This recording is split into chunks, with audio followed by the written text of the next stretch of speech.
Okay, on the road to 100K. And for that, I want to thank you guys so much because, we do things a little bit different here. So it kind of makes it unique. But without you guys, really could not do it without you guys. You helped support me through all these years. And I could never thank you guys enough for that. And what we're going to do today is do a full-on tour video of the fish room here, and hopefully the quality stays up on the live. If at any time it goes down, maybe that will help me find like the weak points of the fish room as far as the lives go, and then I could probably put up a Wi-Fi repeater. I actually got one waiting for it. But we're going to go through everything. I'm going to talk to you guys about the aquariums, what's going on with them, the whole fish room, the whole shebang, as a thank you all. And I don't know how long this is going to take, but I'm here for you guys and here for it. And I'm really, really, really, really appreciate you guys all for helping me get here, get a lot of my dreams like built up and to just do what we do. So starting it off, I guess I'll just give you guys a quick overlook of the fish room. So we've got the shipping area, office area over there. Then we have all the Endlers and guppies over here. This is what I call the rainbow section. It is mostly a lot of rainbow fish, but there is other things within it. Same thing with the shrimp section, which is supposed to be shrimp only, but there is other things within it. And then back on the back wall is a full line of 80 20-gallon longs, which is considered the fry area. And then over here, I haven't really named this yet. It's kind of been the auxiliary spot because it was the latest addition. And I don't know, maybe it'll be the Axolotl Endler fry area. I don't know what to call it. Maybe Axolotl area. Then we got the lab back here, which beyond that big wall is even more tanks. And then that's really the belly of the beast, where we'll see if the quality really goes. We have tested it before on a couple Q&As, but we'll see how well it does again. And back on our other wall, we have what I did call the cichlid section or area, which it's really hardly any cichlids over there anymore. As far as the names, they were mostly done from what I had originally planned. And when it comes to fish rooms, not what originally goes planned is always what happens, especially with like the different kinds of fish. Like I want to keep more cichlids, like Tanganyika cichlids, but it's hard for me too because my collectoritis expands on beyond like what my babies, or I'll have things breed out that I don't expect that I'll need all these tanks for. And then that's what ends up happening is I'll need a tank for something, and then it kind of takes over the area. All right, I got to try to keep both hands on here to keep it stable for you guys. And then we got the pond section, which originally this was just a pond, few tanks, and did have tubs back there, but now we filled those in with some 125 longs, which eventually, I don't know, here in the future, after some steps, this won't be here. This will get redone properly like it should. But it's a process. It takes time. And we'll talk about all these tanks, all the dirty tanks, like what's going on in them, things that I do. Like this is going to be packed with information for you guys. More extensively than I've done in a long time. And hello everybody in the chat. And as well, see, this is being live. You guys are also always welcome to ask questions. You guys know me. I like to teach. I'm an open book about things. And let's begin the tour. So first off, I guess we'll start with this side of the rainbow rack, and then we'll do the Endlers behind us and kind of work our way around there. But these are all 75s. All these tanks are Aquarium, so I am disappointed in Petco of not having Aquarium tanks anymore. Very unfortunate. Can still get them at PetSmart. These are the San Marcos Goodeids. The eyes are nice. We got a nice pygmy crypt down there. That pygmy crypt I've had forever. Finally starting to sprawl out 3 years later. I've had this crypt for at least 7 years. Now, it doesn't look like a pygmy crypt just because it's just so old. It's been passed through a long time. You can see how the smaller leaves on are mostly pygmy crypts that you get are actually grown out of water. And then that's Luigia arcuata.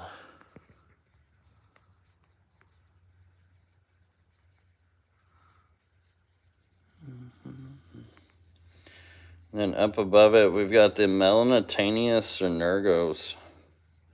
Absolutely gorgeous rainbow fish. Really rare rainbow fish. Matter of fact, when these first got put into the hobby and bought, they were auctioned off. Fun fact, $65,000. I think it was I don't know how big the group of fish was.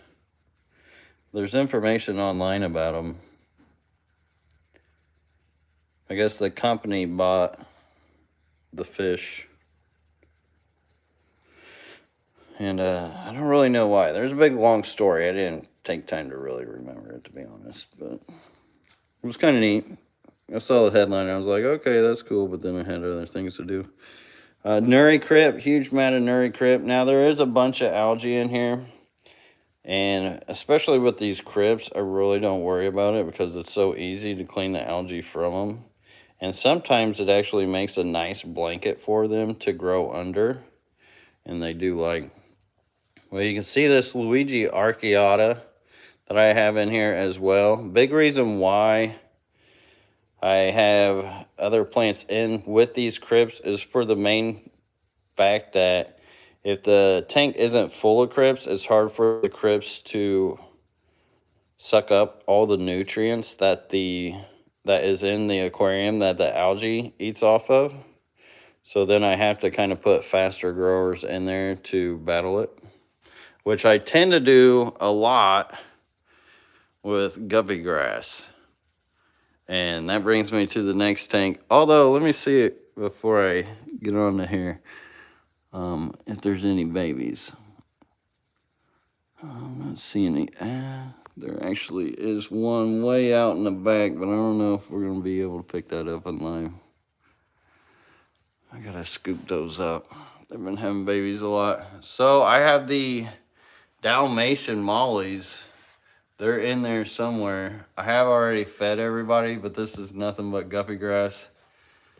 And I'm not seeing any. They're kind of back in the bag. Once I feed the fish, they kind of go away. I couldn't wait to feed them because 4 o'clock's kind of late for my feedings. I usually feed around 1:30. But I do have those red Dalmatian mollies still in there. Eventually, I am going to be getting rid of all this guppy grass. I've got a ton of it that I've got to get rid of. And then I guess let's do the other side of this. And then next to it is a tank of Melanitania goldii decay.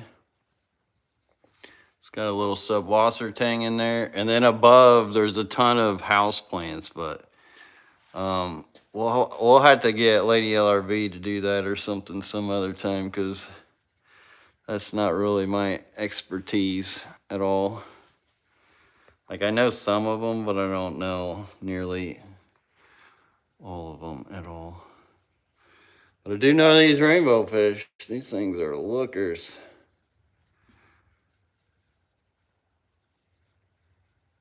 And when they get real colored up, they get this like blue and purple on them. They're kind of just simmered down now in their chill colors. They've done their spawning. They've been fed.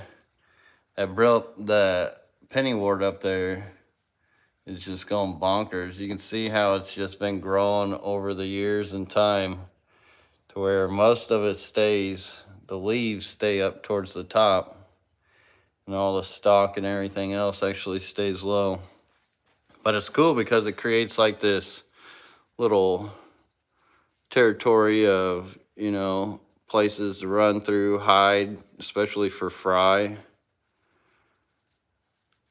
And it looks pretty neat and creates kind of like a marsh on top, which I'll show you guys here on this bottom tank down here. But we'll go ahead and talk about the tank up underneath the Melanitania goldii, which this tank used to be absolutely filled with Taiwan lily.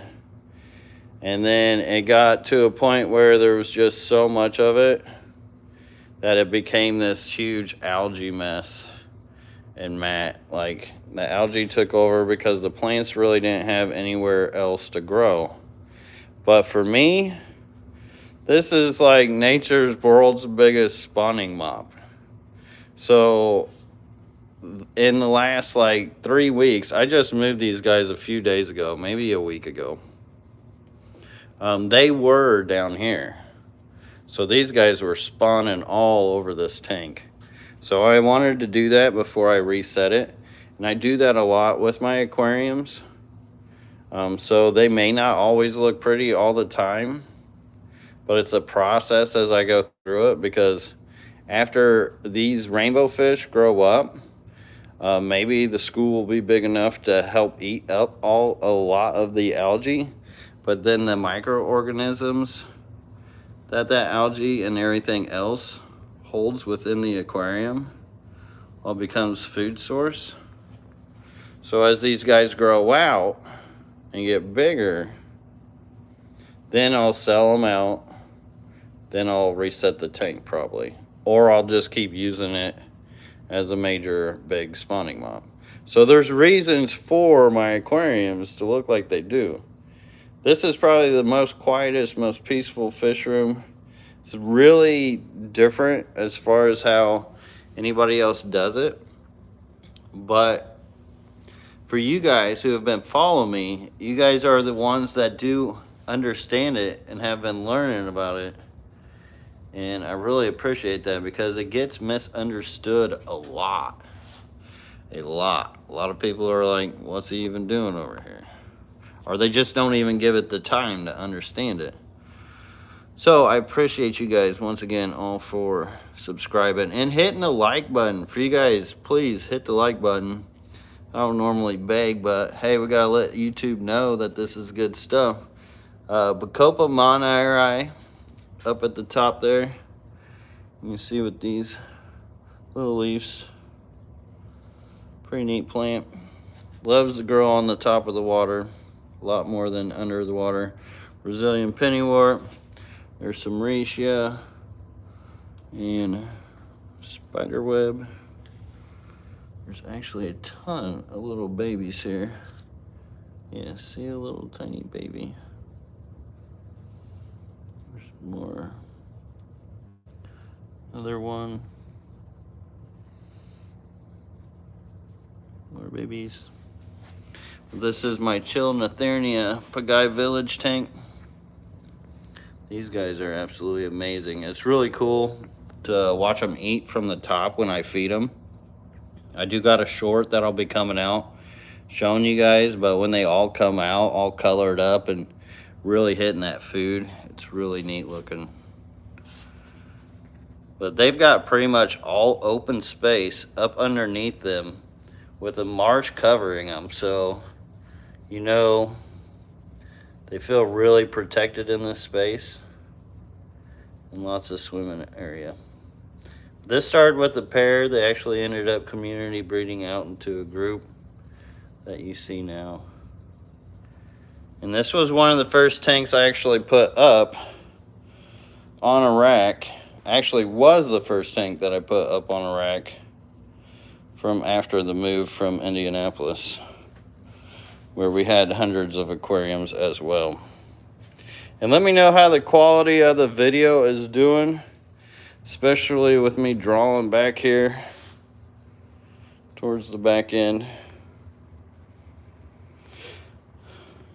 And no, I don't keep much for killifish right now. There is a few straggling around. Hello, everybody hopping in too. But this is the Endler guppy area.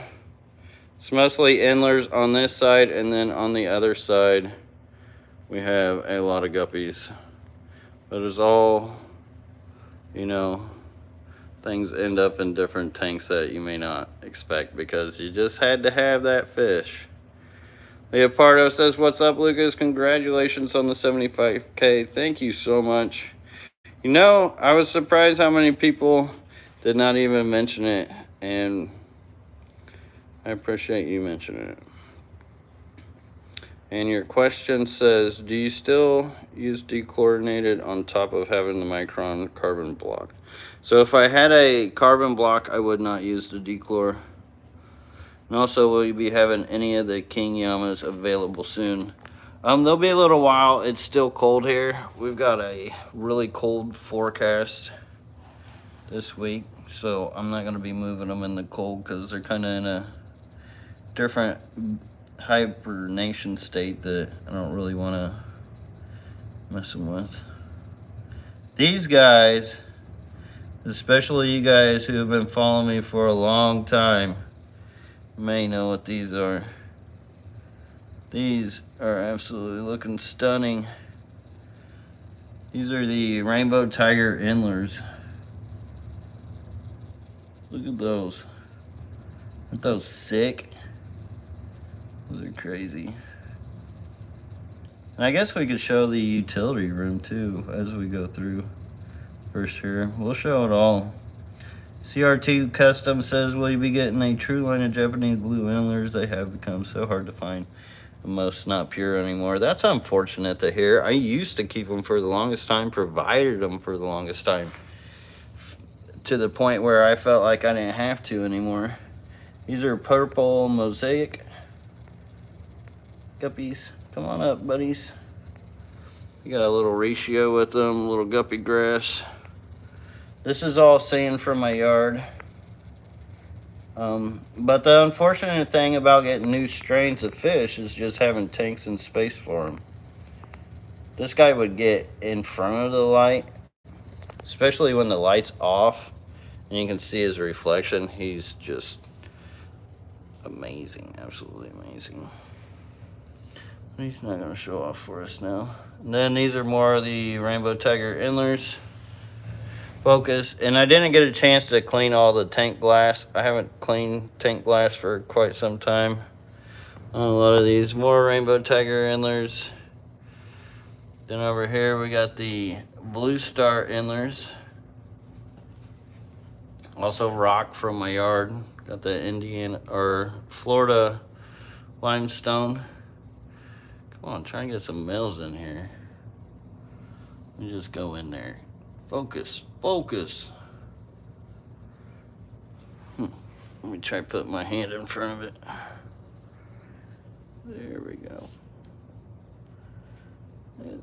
Did it for a little while. Then a little more of the blue stars. And then this had the greens. But they started going more towards like black bar, so I've been kind of working them out. And actually, I think those are just males. This tank, there's actually nothing in. Actually, for some reason, whatever I put in here, oh, there is one fish in there. I did put a pair of something in there. Because it seems like every time I put something in here, something happens with them. So I might have to just like X that out and like either reset that tank or start treating it with something. And then this funky looking tank just recently got reset, and it has these fish. Well, I think these were from, yeah, these are from the red koi that I had like a special like full color mutation, which is kind of like more lighter color, and then they got like this insanely long fin on. But he's gonna be hard to see through there. And you can see like the texture of the substrate there with all the different rocks, all the different sticks and debris.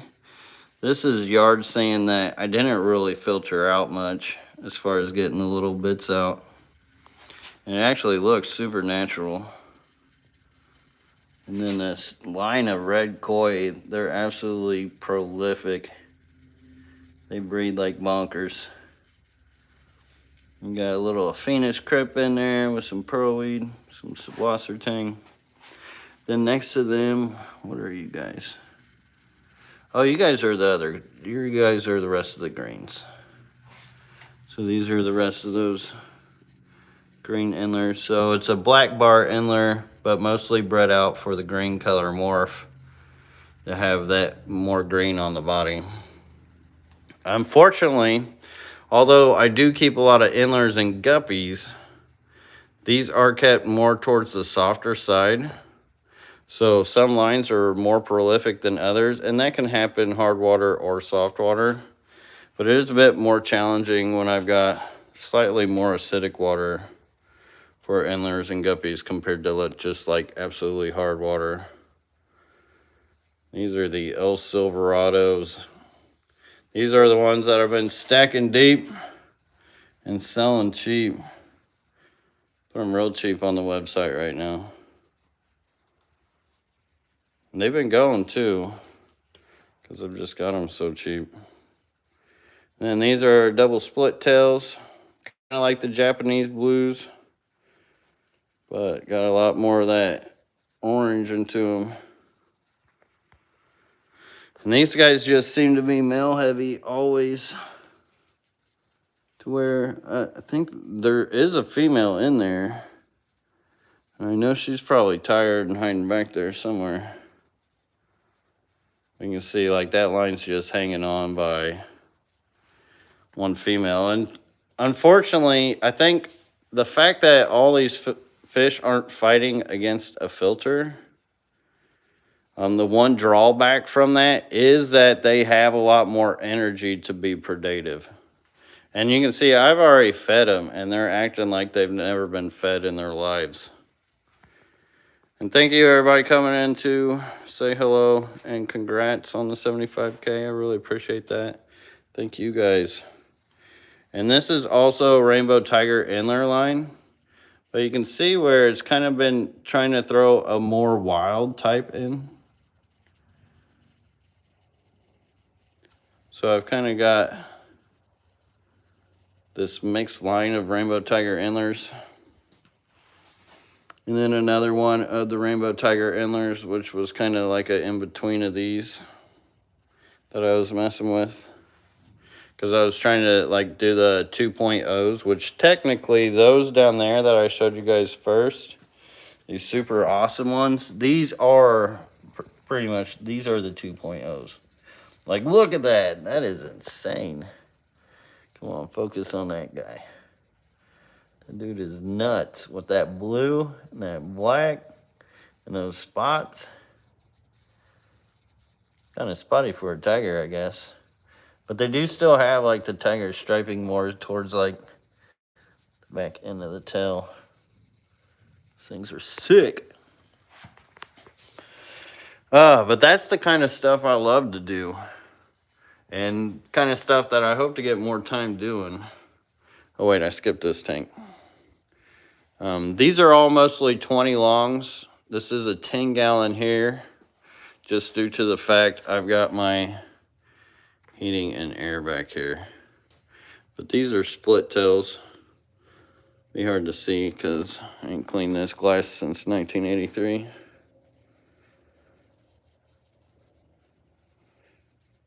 Dad rhyme jokes. Can't help myself.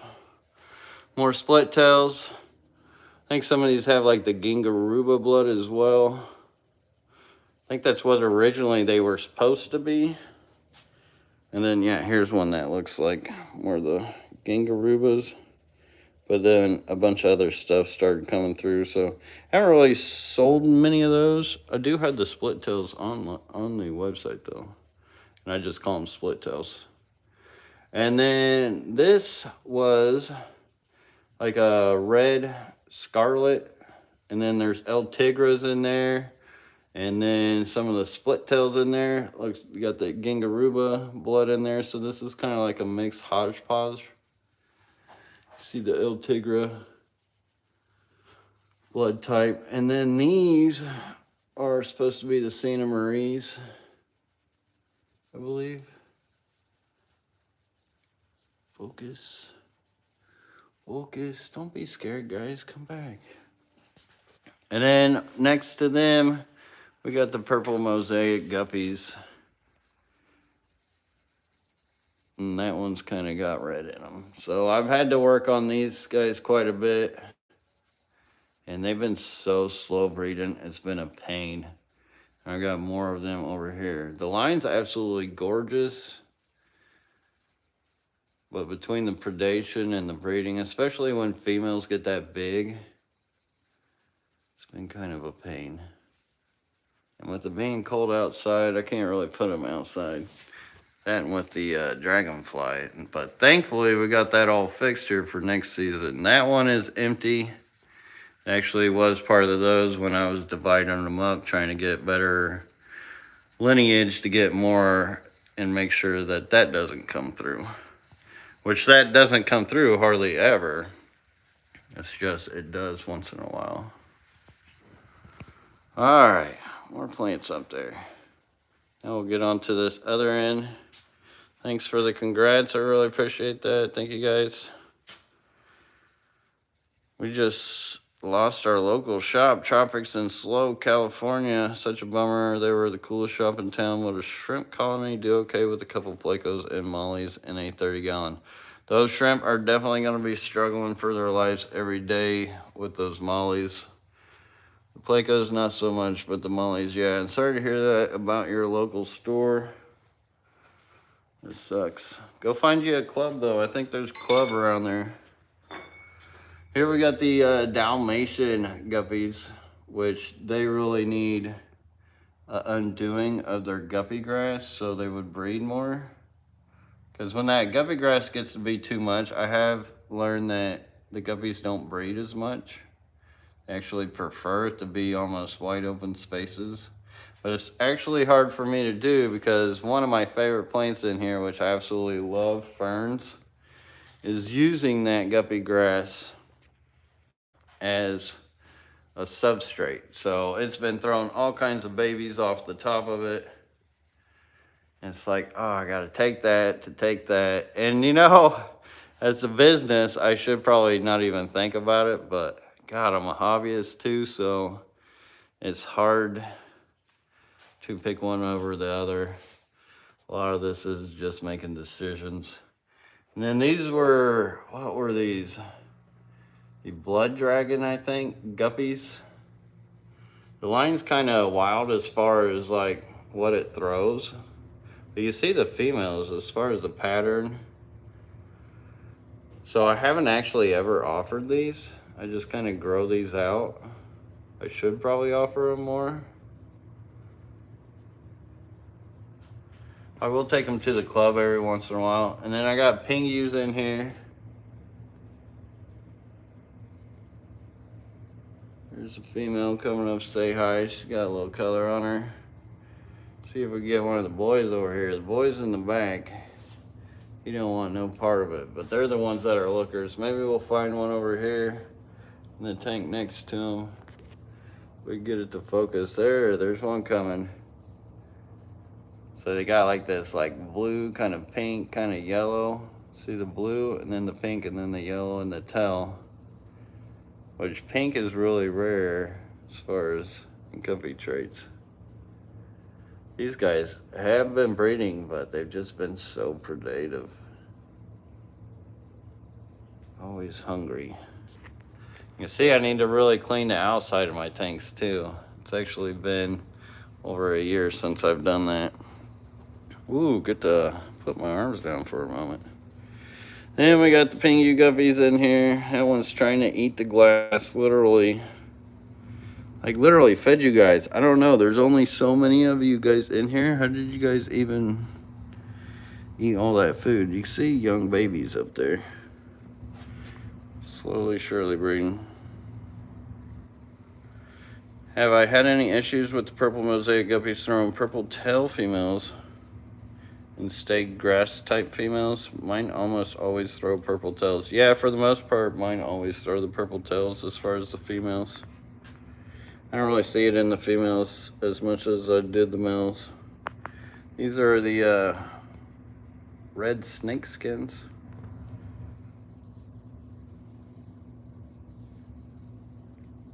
This was a line where they had fairly bigger tails. Oh my God, you can see the predation there. It's crazy. There's like 4 fish, and look, there's still food down there.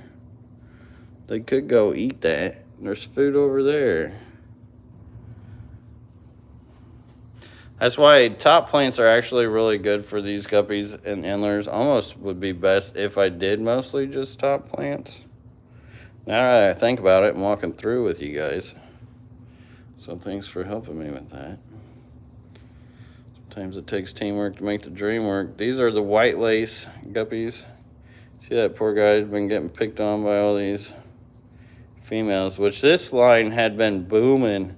I've actually got these guys all over the place between the house and here. Then in here, I've got some red Neocaridina. For some reason, this tank was giving me all this issue as far as whenever I put guppies in there. I don't know if it has anything to do with what was on the rock, what's in the rock. This is actually eco-complete.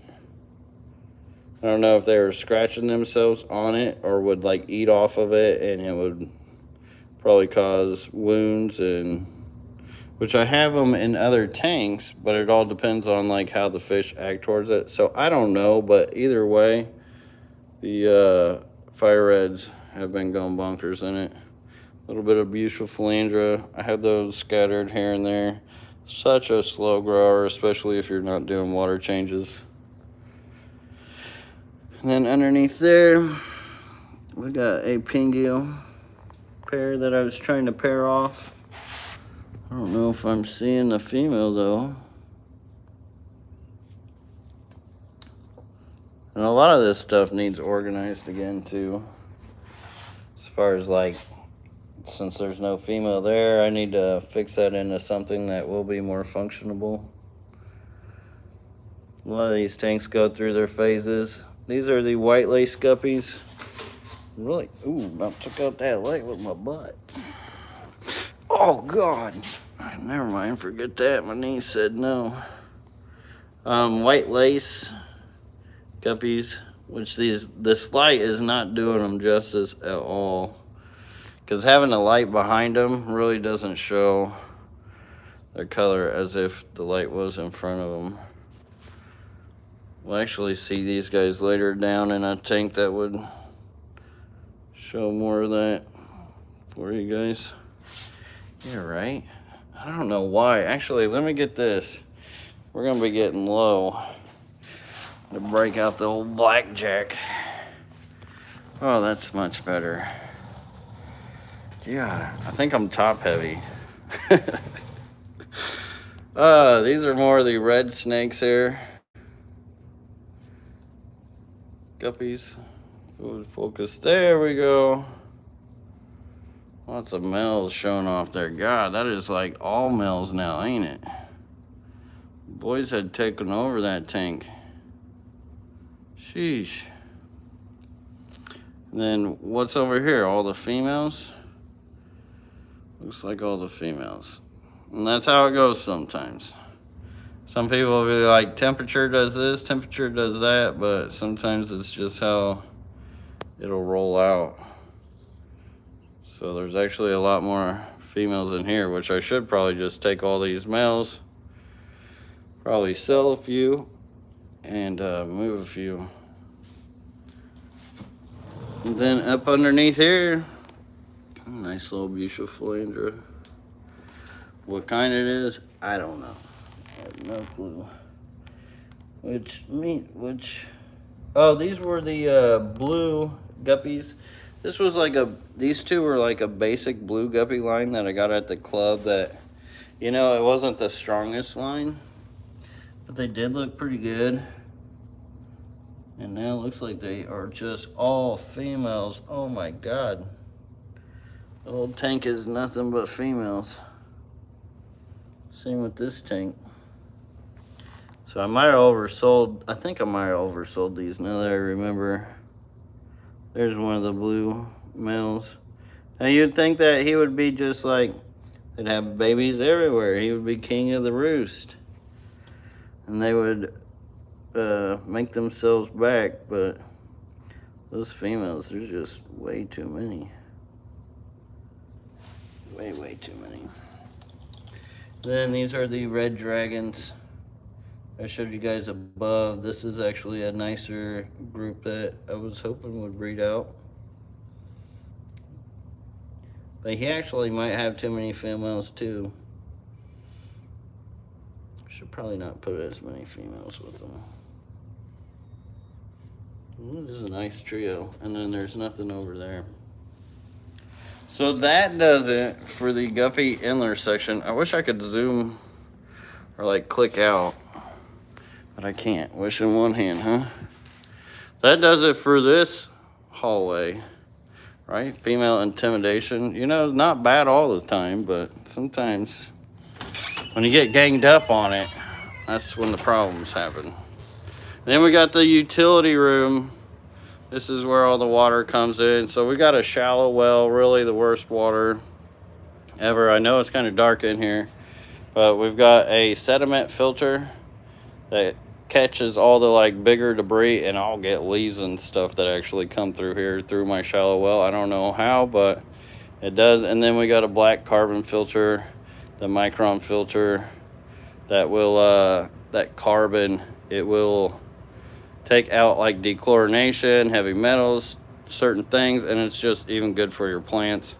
So highly recommend that if you guys have any kind of fish system whatsoever. And then it comes into all these valves, which, oh, I've been a bad boy. I left that one on. Usually I leave these all off at this point. That way I can sleep at night knowing that all the hundreds of valves I have in there won't be leaking because they don't have water pressure going to them. And the odds of this leaking, slim to none. So then that all goes out, and they're all kind of labeled to their section, the Cichlid, the rainbow, Endler, and that's why I named them what they were. It's what I know them as, and for me to change it, you know, maybe one day when I actually get it really settled out. And then I've got my drying rack here. That's what I use for shipping. Nothing touches it besides shipping. Then the utensils, and then spare dry out here. And then I've also got another hookup for a hose. So the tanks and the ponds that I have, I can actually just drag this hose out for anything that doesn't have a system that goes to it, like a valve into the full system. I can do the water changes that way. And then the big old utility sink tub, that was a must-have. We got some CO2 that will probably never be used. Just a few. Alright. Now, let me get my blackjack. We'll probably want that later on. Let me hold you guys still for a second. Other big aquatics, are those red snakes all blonde based? I don't know, kind of looks like it. For sure, the red snakes, they all look blonde based. They must be. Is there, well, I guess this one, I guess that would be more of a red snake that's not blonde. Look at that guy. He's like a dark red. But yeah, the rest of the male is definitely blonde like. Why, you want them? Work out a deal. I'm not really doing much with them, but appreciating them as a hobbyist.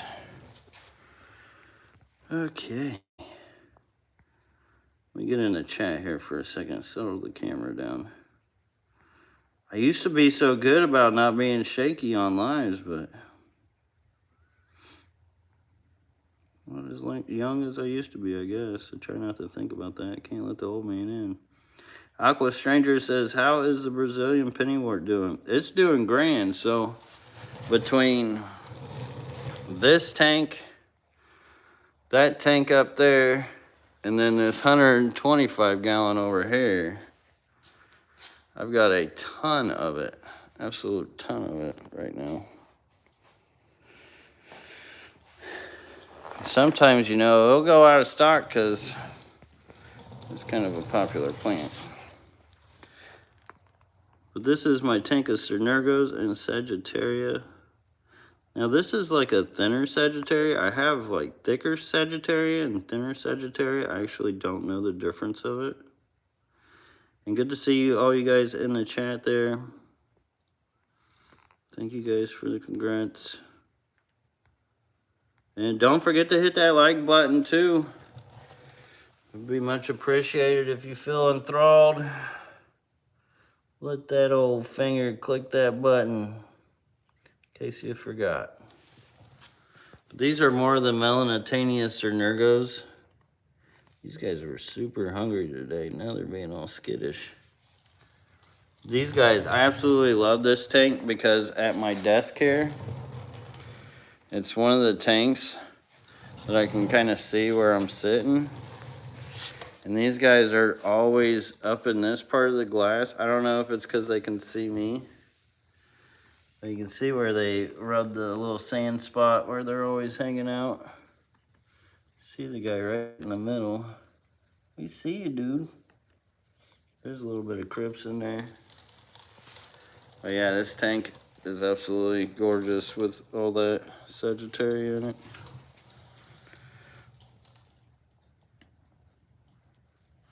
All right, and then above them, the tank that I can never get clear. I think it's mostly just because of the shrimp and I don't know if this MTS really caused much for the clouding, but I know shrimp can be a real pain with clouding the no filter tank. But these are Glossolepis maculosus. This is like my main breeding group. It's a smaller rainbow fish, but very unique. Gets this like green and yellow, and then it's got these spots, which for a rainbow fish is super unique. You just saw a shrimp swim by there. There's actually a ton of more wild type shrimp, because this was gonna originally be my coal shrimp tank, and I ended up just keep throwing fish in it. And so now these guys just kick this mulm up everywhere. And it doesn't matter how many water changes I do. Now I couldn't get to a point where this guppy grass will be enough to settle a lot of it on it. But by then, you know, that's gonna choke out a lot of space for these rainbow fish, and I don't really wanna do that. I actually need to move these guys soon so I could get some babies from them. But the problem is having another tank to do that. That's my biggest problem. And why I will hopefully be working on that in the future. And then up above them, we got babies of those maculosus, which you can see the one up front is getting pretty big. There's one back here, it's pretty small still. And this is what happens is with these guys, if you don't separate them, you have these ones that get bigger, which they call runners, and they will predate those smaller ones. Now with the way this is covered, it's one of those kind of tanks where it was that natural spawning mop that I just didn't want to move because it was full of eggs. But also, it becomes a pain when trying to get the fry out. And then that's another thing is I gotta have tanks for these. Which I do actually have tanks for these fry. I should get those moved out. Now that I'm seeing these runners here, should try to catch those bigger ones. Which I'll probably try to do at night because that'll be the easiest way to catch them. Although actually the younger ones aren't so bad because they are more curious and will come to the net more. This has some more of that Sarawak crypt.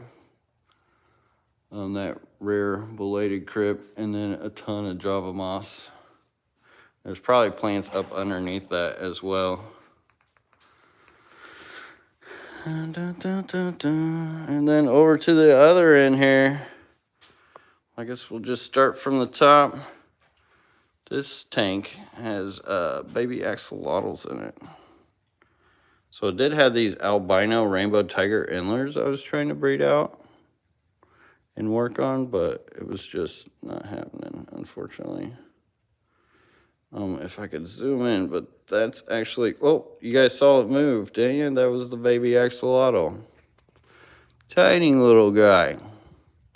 What a natural little setup to try to see if he'll grow in. Now, this is my first time trying to breed axolotls, so I grabbed the eggs that were developing and then just put them in here. I have been feeding brine shrimp into their system, so hopefully that gives them more of a live food beyond what else lives within this and all the other microorganisms to where they can grow out. And with the snails and stuff, when I throw food in there, there's a chance that these baby axolotls can get into the food and get used to the food that I'm feeding. And then if they don't, then these guys will. And then right above, or right next to them, is my green water tank of goldfish. So there's actually a bunch of goldfish in here. I'm not sure if we'll see any. Maybe tap on the glass a little bit, they might get curious. But what I do with this is with that green water up above, I siphon it down into my Daphnia down here. So I'll have a forever colony of Daphnia that I can just grow out. And you can see it's pretty green down there. I actually just did that, I think like yesterday. I just did that, but it's usually about a weekly thing that I have to change it. There is a ton of Daphnia in there. Of course, I've been using it for the baby axolotls though, because I've actually got like 7 tanks of them. And once again, that's why there's never enough aquarium. And then up here, we've got the Glossolepis wanamensis. These are actually younger ones, baby ones. There's a little group in here. I can imagine they're gonna be the next line of the next breeding group, the strongest that survived within the whole breed.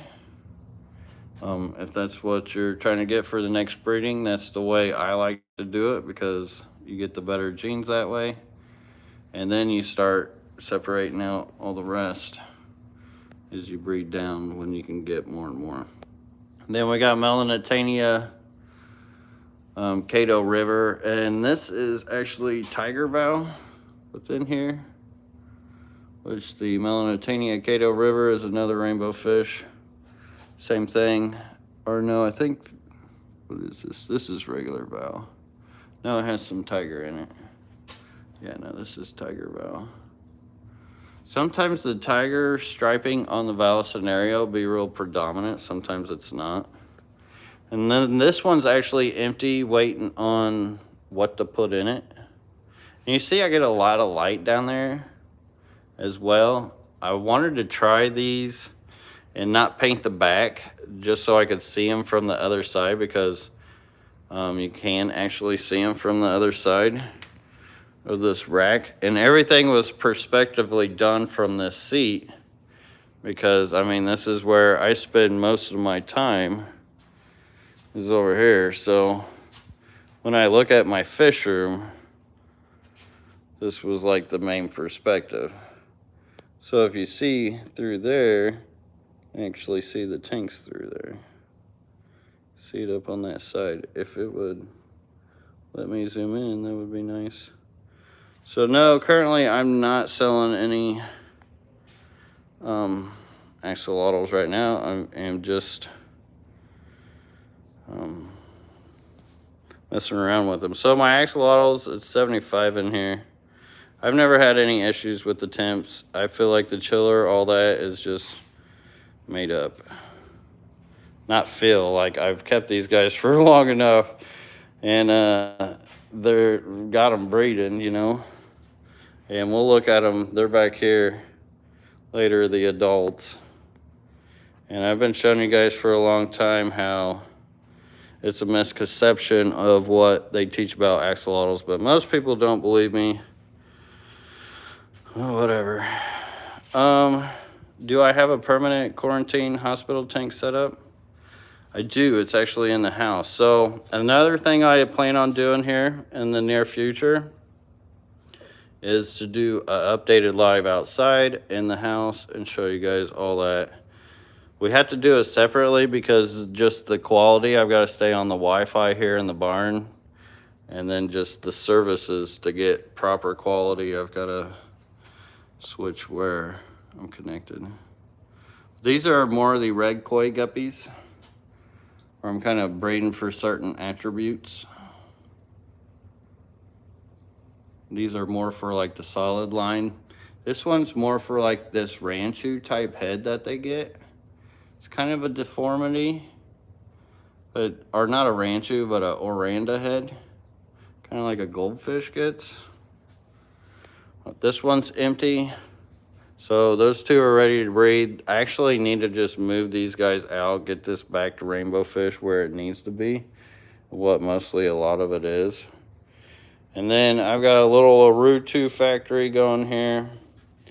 We got some of the young that are ready and pretty much sold out. I don't know if Dave ever got his, but I know other name that was not Dave had bought them all, which thank you.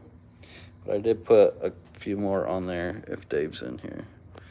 And then here is a couple that I had grabbed from my breeders. These are pearlweed kind of mats or whatever you want to call them, clumps, and these are hopefully going to have new babies. This one, and that one. And then I've got breeders in here and breeders in here. This one's more specific bred. Dave, you are in here. No, go check it out real quick. Do it quick. I put 3 more on there in hopes that you would find them. I saw that they got sold out real quick, and I know you've been wanting them. So better hop in there before somebody else does. And worst comes to worst, I probably still have a few more. I don't like to put all my stock on at once. That way, if something does happen and or I don't like to sell it all at once, because I got to keep things in stock on my website or it'll always be out of stock. So hopefully I get more babies out of those. Got a group of the breeding Arutus in there. And then I've got these Pygmaea pair that I've had for quite some time, but I think the female's infertile.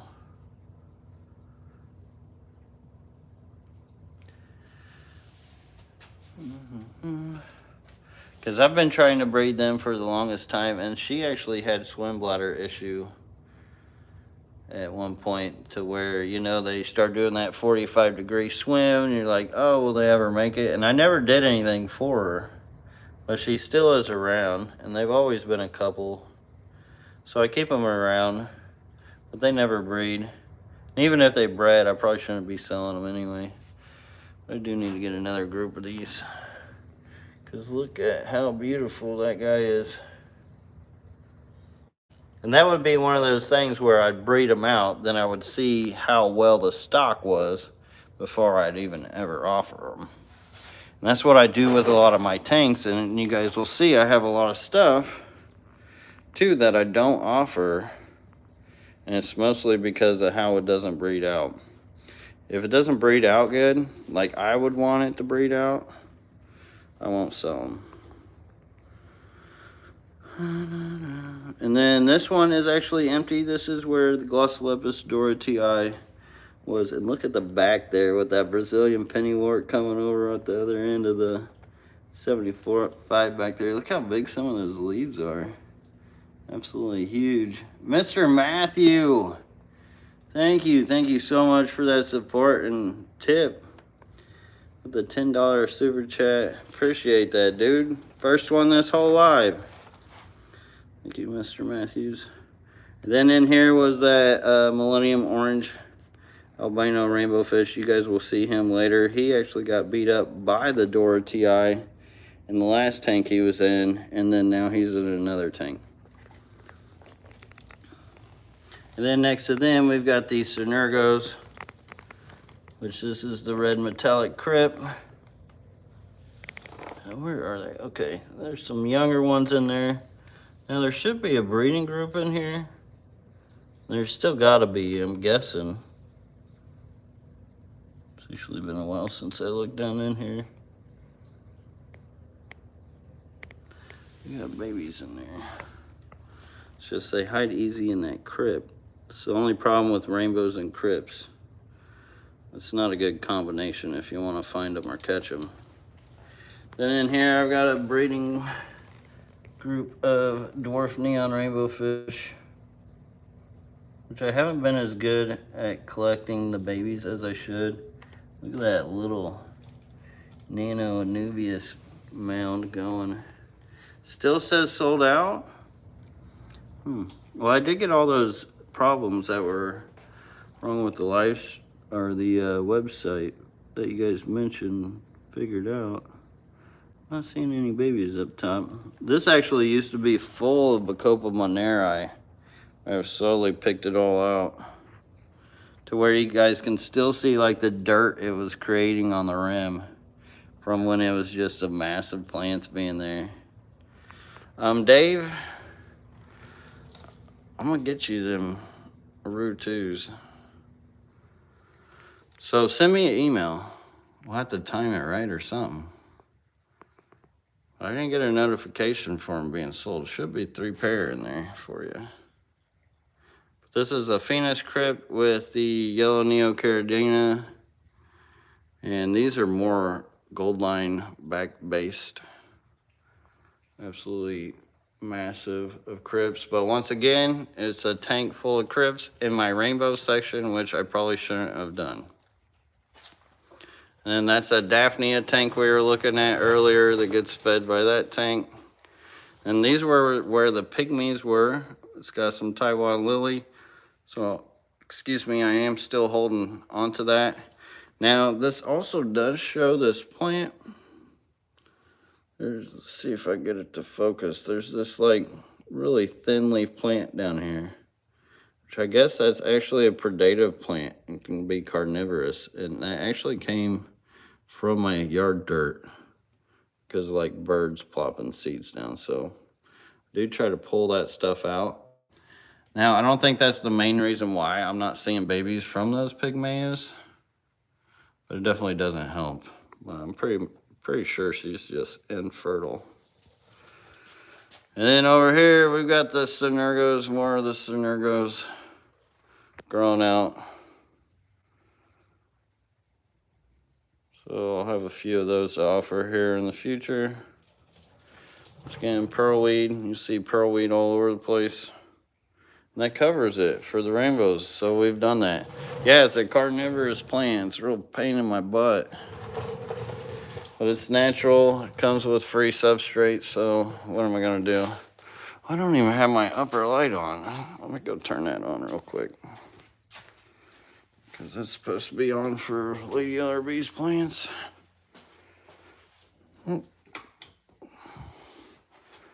There we go, much better. Now, so I guess we'll get into the shrimp area. All right, let me scroll chat real quick. I am trying my best to kind of read things as it comes through. I can't obviously read it all. Uncanny Sense says, if you had to pick one tank size, which would it be in any new Medecas? Always bigger the better if I got space for it. I would definitely pick a big tank over a little tank anytime. But as far as like staple tanks and minimal space, 20s to 40s. 20 highs especially. I absolutely love the 20 high setups. Now, all these are like on their side for good reason. One, I don't have to scrape as much glass. And two, I could fit so many more in here. But at times, I wish, they were all front view. but obviously not enough space in here for that to do. So hopefully I can fix that here in the future with a certain plan I have. All right, I guess let's start at the front of this shrimp section, which at the end caps are 40 gallons, the breeders, and then 20 lungs in the middle. And then first off in the shrimp section, we've got goodeids, because what says shrimp section like goodeids? So it just happened to be this tank is near where I breed all these guys, and it had become a tank for these guys. And this actually used to be a bunch of fire reds. I don't know what happened, but the tank kind of collapsed. I think there was, what was causing it is up here you see on these rocks, there was this like mold that used to be on there. It was kind of like this blackish grayish mold. So I'm thinking that kind of got it into the water and maybe crashed out the shrimp tank. But it didn't crash out to like where I saw death everywhere. It was just, they all kind of slowly dwindled. You can see one's still in there. One big enough that can't get eaten by these guys. Can you give me a focus? There we go. Look at them sweet little babies. Aren't they gorgeous, tiny little mini trouts? Love those things. And look at that mountain of algae for them. It's got that Florida live rock, some stunted corkscrew valve, or slowly growing back out corkscrew valve, I should say. They had pretty much reset that tank because it was nothing but algae and guppy grass at one point around when that happened.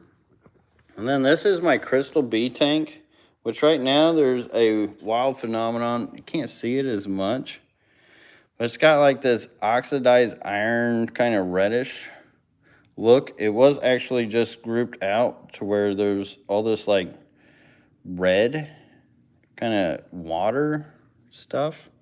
And you see it's kind of cloudy. It's kind of rusty looking. I'm not exactly sure what causes it. I've seen it happen here and there. My only guess is like iron or something. This does actually have more of a, that, what do you call it, that soil, that buffered soil. 4 caradinas that stay more humid, more soft. You can see there's a younger one up front there. And they have been breeding out in here. Which, if anybody knows or have kept bee shrimp, is there's, you gotta baby them supposedly, do all this other stuff. Which is true, they are one of the more difficult shrimp to keep. Especially if you got hard water, you just can't do it. I've tried it. It won't really breed. But they have been breeding in my well water, which I'm sure has some KH to it.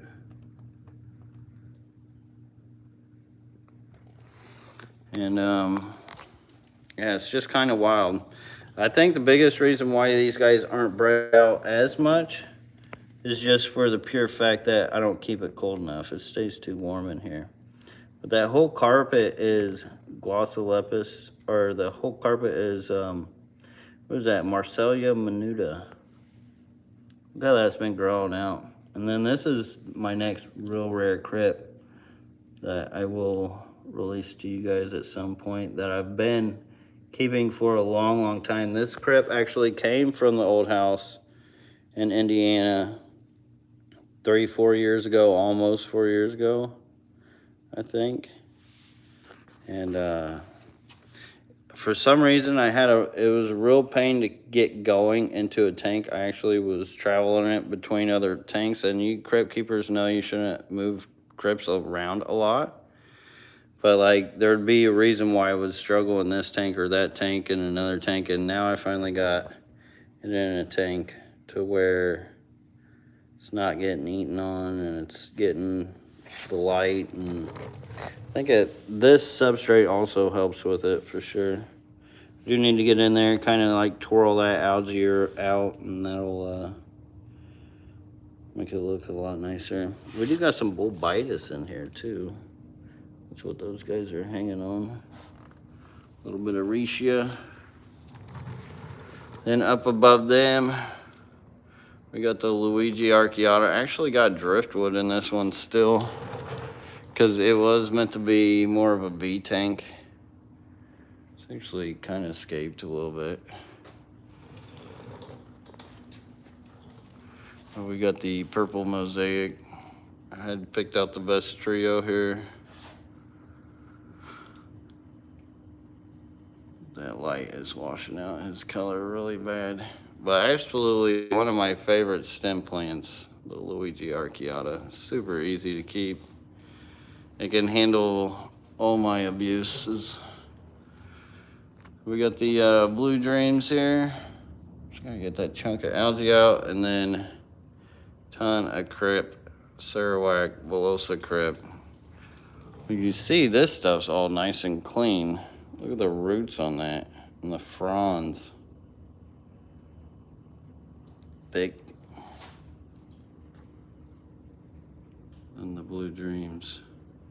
See, even the babies are pretty blue. Look at that. That's a line of blues. And they're pretty much scattered all throughout this whole thing. Cool thing about this plant though, it looks so Jurassic. Look at that texture. It's amazing.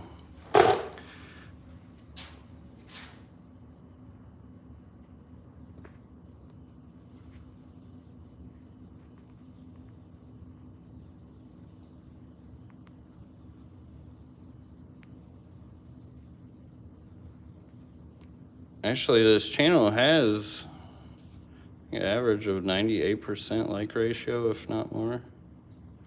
But I appreciate you guys hitting the like buttons.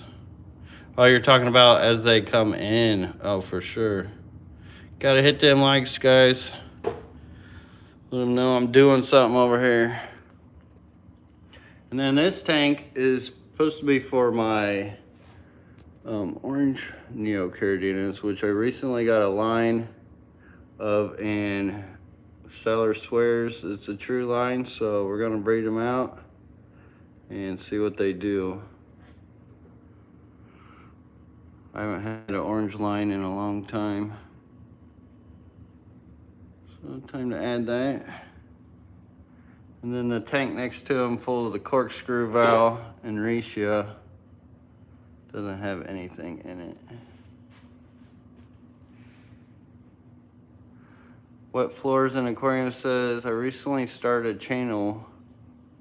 If you were starting over knowing what you know now, what kind of advice would you give a new channel? I'm trying to document my fish room. Build, give tips as I learn. It's all the journey, dude. When I first started it and created a channel, you should watch those videos. You will see it's all a journey, and then you just got to improve day after day and time after time, or time goes by. Like, it doesn't happen overnight. But if I had to say one thing, it depends. You got to know what you're in it for, and then that will help direct your path, because what you're in it for makes a big difference on what your results will be, no matter what I tell you. So that would be my best advice that I could give you real quick without slowing this down. Then we're getting into the 20-gallon longs here. We got tangerine tigers, a little bit of subwasser tang there, some kind of rotalia. I think this is shoot, that's actually one of those harder to keep rotalias. Florida Sunset, maybe, or something. I can't remember. They made all kinds of different names of it. But wow, look at this pearlweed on that strainer. I wish I could get closer. Let's see if I can without the internet being a pain. It's actually staying on there. I'm surprised with the humidity in here. And most of the shrimp tanks aren't really scraped off because, well, they're shrimp tanks. Well, see, that's the key. Wet floors in aquariums say, yep, I stink. Well, here's some advice. Don't be hard on yourself. Don't be negative towards yourself. Positivity attracts positivity. Negativity attracts negativity. So there's one lesson. And then you said that you're trying. And at least you're trying. And don't just try, also do. And if you're in it for the fun, it won't matter because you'll always have something. Like, worst comes to worst. Like, this is something like my son will be able to see. There's supposed to be oranges in this one and this one. Blue bolts in here, or shadow pandas in here. Or no, these are blue bolts. Why does that one look like that? They're all looking like extreme blue bolts now for some reason. I swear they change colors as they go by. Getting distracted. But this will always be something, you know, I can look back on. Like, this is not only just a YouTube channel for me, this is like a journal of my whole journey in my life and everything I do within this hobby. And for me, oh, I can zoom in. It's just usually chats in my way. I try to zoom. There's nothing wrong with that. I just gotta move my finger. These are fancy red tigers. And then, which there's not a whole lot of them in there, just so slow breeding. Probably because there's just so much algae for them to get through. Black Cell in the Sun, thank you so much for that $10 super chat. Appreciate that. Some beautiful and inspiring shrimp tanks as usual. Well, thank you, dude. Thank you. Matter of fact, the only qualms I really have with this shrimp rack is really if you're doing shrimp and you're really trying to get those lines really done right, which that's why I have like more of my main ones that I actually offer into the tanks that are long ways, is when they're in these short ways and they're just full of so many plants and so many rocks, it's hard to really like line breed and like be specific about it. So here in the future, I'm hoping to do something newer than what I'm doing here now, because like as far as bulk keeping them, it's good. I definitely need to reset a lot of these tanks because just this is too much, that's too much, that's too much, that's too much. But look at this. This is all like real nice moss. Beautiful Rotalia coming out. Beautiful bits of whole mat of pearlweed back there. So it's like this whole hodgepodge of something that I should rip out, but I don't want to rip out because, I don't know, it looks cool. They're all kind of like their own little ecosystems. But I do need to manage these shrimp ones a little better. These are empty. Shadow pandas in here somewhere. We probably won't see.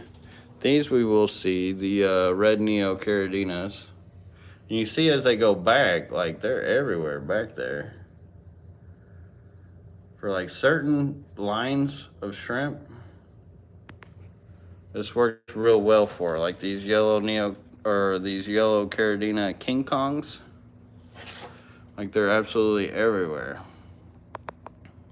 And this has been overtaken by that crypt multiple times. Then we got subwasser tank. That's the Finnish crypt. I believe this is Pilomoss, which I actually need this, get this going in other tanks and really get that out. And that's another thing that, like, I've got to either focus tanks on plants, shrimp, or fish, and once again, never enough tanks.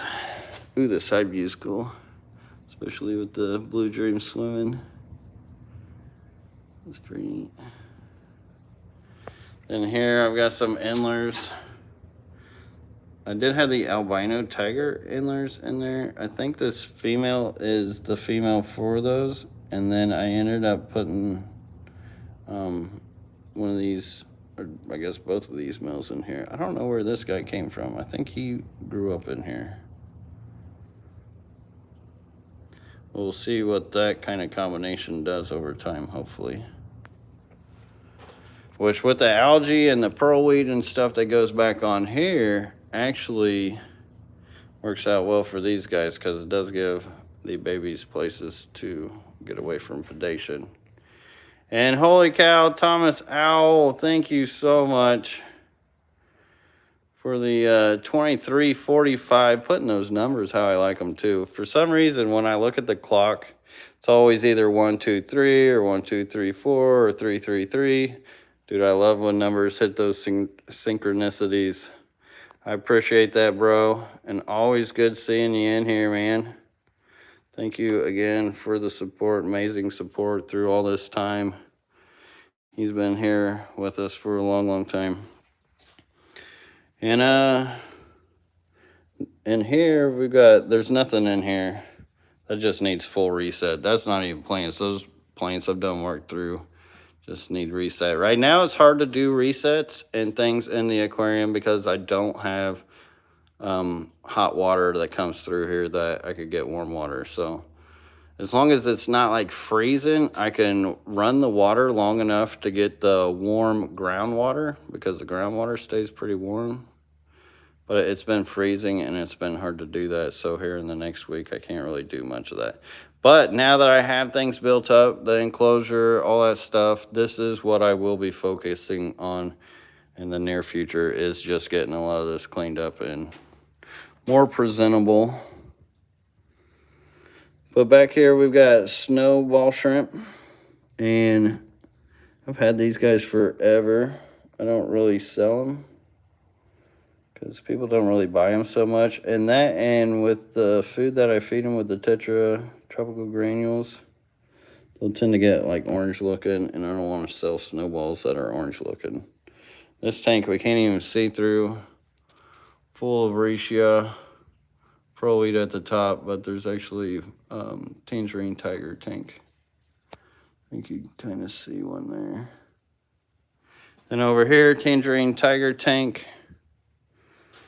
This one has, I think this has that like humic substrate. This one has Eco Complete. I was trying to do them on Eco Complete, but they didn't really take off like they did with that humic substrate. So that specialty shrimp substrate that they make,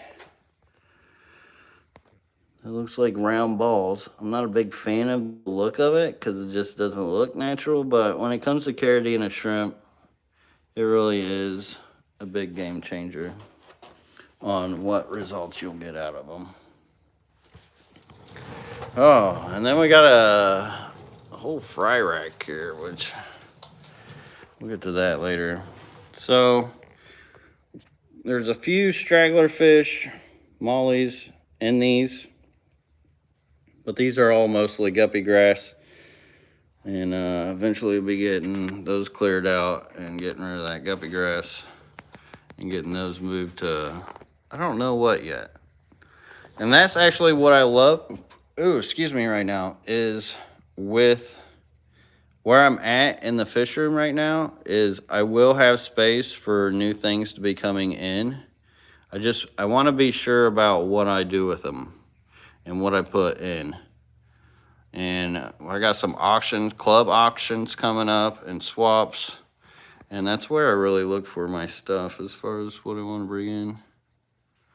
There's a lot of things to add and put in, that's for sure. Then we got some swordtails here. And they are also with my black mollies. I was just kind of seeing how they would do together. I feel like this swordtail is getting huge though. I feel like I just saw, I can't tell if the molly had a bitten tail or if it's just the color of the tail. Yeah, I think it's just the color of the tail because they get that white in their tail. So that's good to see it's not predation. There's a little guy there. Bunch of little swordtails, so always a beautiful fish. Classic. Just their colors just pop. little breeding basket I've had for the longest time. I don't really use it much right now for anything. And then I've got some dwarf neons up here growing out, which either they're going to become a new breeding colony, depending on how I organize things, and or I'm going to let go and sell them. And over there, there's nothing. And in here, just more guppy grass. So I do got a few 40s here that I need to do something with. Which to me, I don't know. I'm thinking, I'm not even going to say what I'm thinking. Ooh, axolotls. Look at them little chonkers. All right, on the other side though here, everything up top, and I didn't show you guys on the top tanks on the other side, although there was one that had bees in it and then another one had raccoon shrimp in it up top on the other side. You see I got a light out here, light out there. With all the lights I have here, sometimes that just happens. One of those upkeep things when you have so many lights to deal with. Shoot, I'm gonna need my little chair here, my blackjack.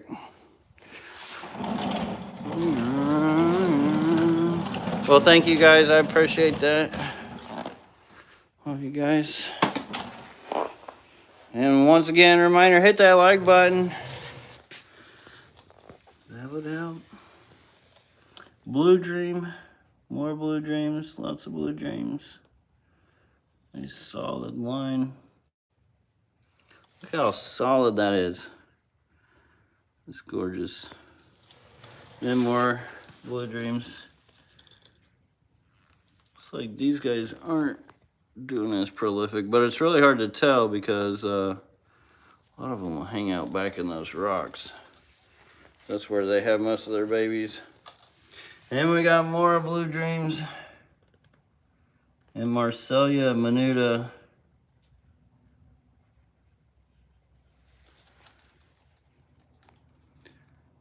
And sometimes, like with these shrimp, some tanks they'll just go gangbusters in, sometimes they don't. Like for instance, this one you see a ton in, that one you really don't, this one you do, that one you really don't.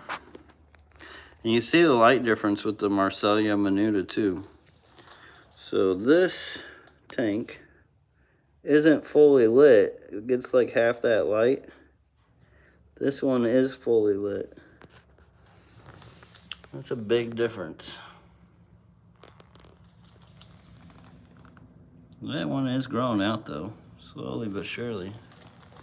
This one's cool though because it's got this strain that finally hit the top of the water. I've been letting it go. And then this is where it's getting those 4-leaf clover leaves on them. And it's starting to wrap around. So I'm gonna see if this actually creates like that marsh mat that a lot of plants will do, kind of like pearlweed. So if I get this kind of floating on top as a mat, for me, I don't know, that's the kind of little things that I just love within the hobby to do and experience myself. And of course share with you guys. Then here there's a green jade line that I think actually might be pretty solid. Ton of them in there. You can see how cloudy it looks because they're constantly kicking this mulm up in there.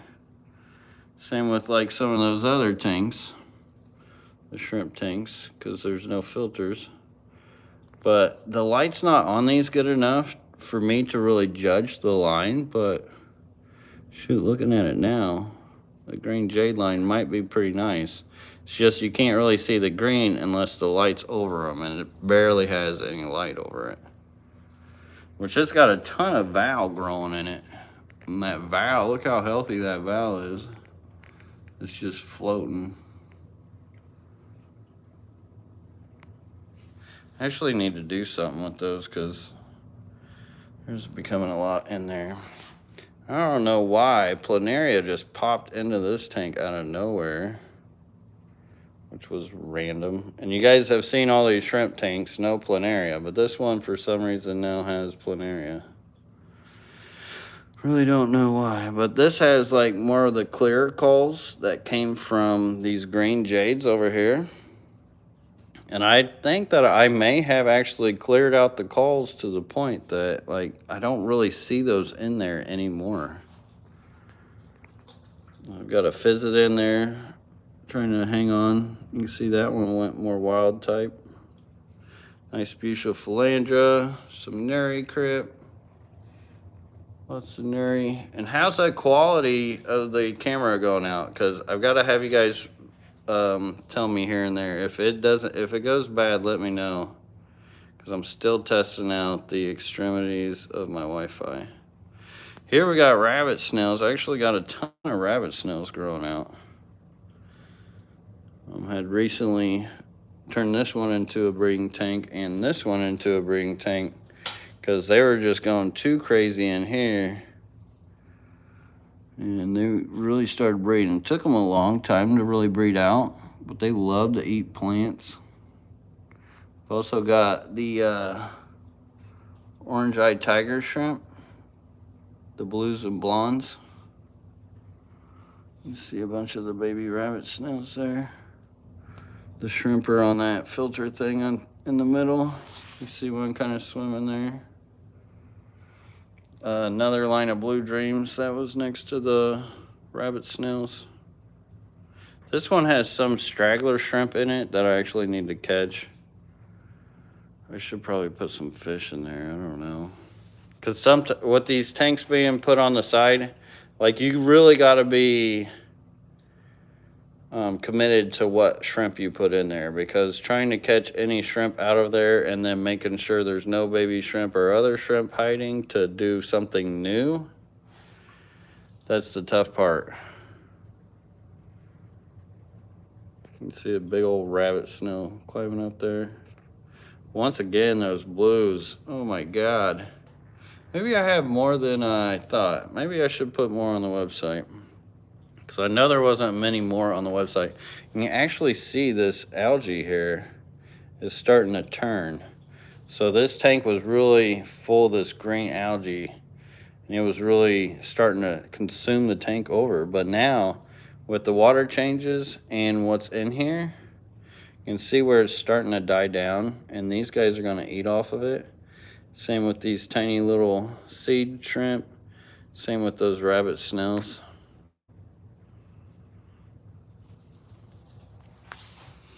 So, you know, sometimes I don't even have to deal with the algae, taking it out or nothing. I'll just work my way through it. And then up above them, I've got more of that tiger vallisneria, a whole little forest here. And then I've got the Bloody Mary shrimp. These Bloody Marys are absolutely beautiful. Now, there's not a whole lot in here, but right next door, they have exploded. Now, I don't know why. Maybe it's the light. Maybe because there's more light here. Why they're more prevalent in here than here. Because same substrate. I mean, not much different setup. Just the plants are slightly different. Now, they do have quite a bit of dying out algae. That there is more for these guys to eat in here naturally, plant-wise. That Bloody Mary right in the middle there, though. With that more red. See that one dark red, that more brighter red? Now, it's hard to, like, really line those out. Because you got to pick one or the other. And the genetics will always try to go one way or the other. Same kind of with the blues. Look at all them babies. And moss, I don't even remember what kind of moss that is. You would think after all these years I'd really know my mosses. I know them to an extent, but still kind of like, are you willow moss? Are you weeping moss? Are you Taiwan moss? There was some blue bolts in here. Did I put axolotl babies in here? I don't see a tag on it, but I feel like I was going to. The blue bolts and turned red bolt. Didn't really breed out. It was regular sand. They bred out once for me, survived years. But as far as keeping the colony, didn't really get going. I think mostly has to do with the substrate. That and my well water, the KH in my well water is not the best for shrimplets and just for the eggs to hatch. And we got more blue dreams. Ooh, look at that bright boy. Super bright blue dream. And we got more nuri crypt, which I guess I should release more of this nuri crypt at some point. And then this is hodgepodge of shrimp where I put a lot of my coals. I think the front's not really cleaned out, but the vallisneria here, the growth on it's beautiful. I'm trying to get it to outgrow the algae in here, which is starting to do.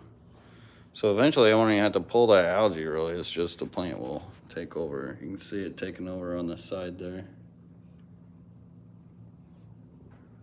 And then nothing up top yet, haven't dedicated anything up there, but that does it for the shrimp rack. I guess let's just move over here to the axolotl rack. This will be easiest. Do this now. So here, these two tanks with the blue marks on them, the blue tape, those are axolotl, axolotl eggs, axolotl, axolotl, axolotl over there, Endler, Endler. Now the rest of these, nothing in there.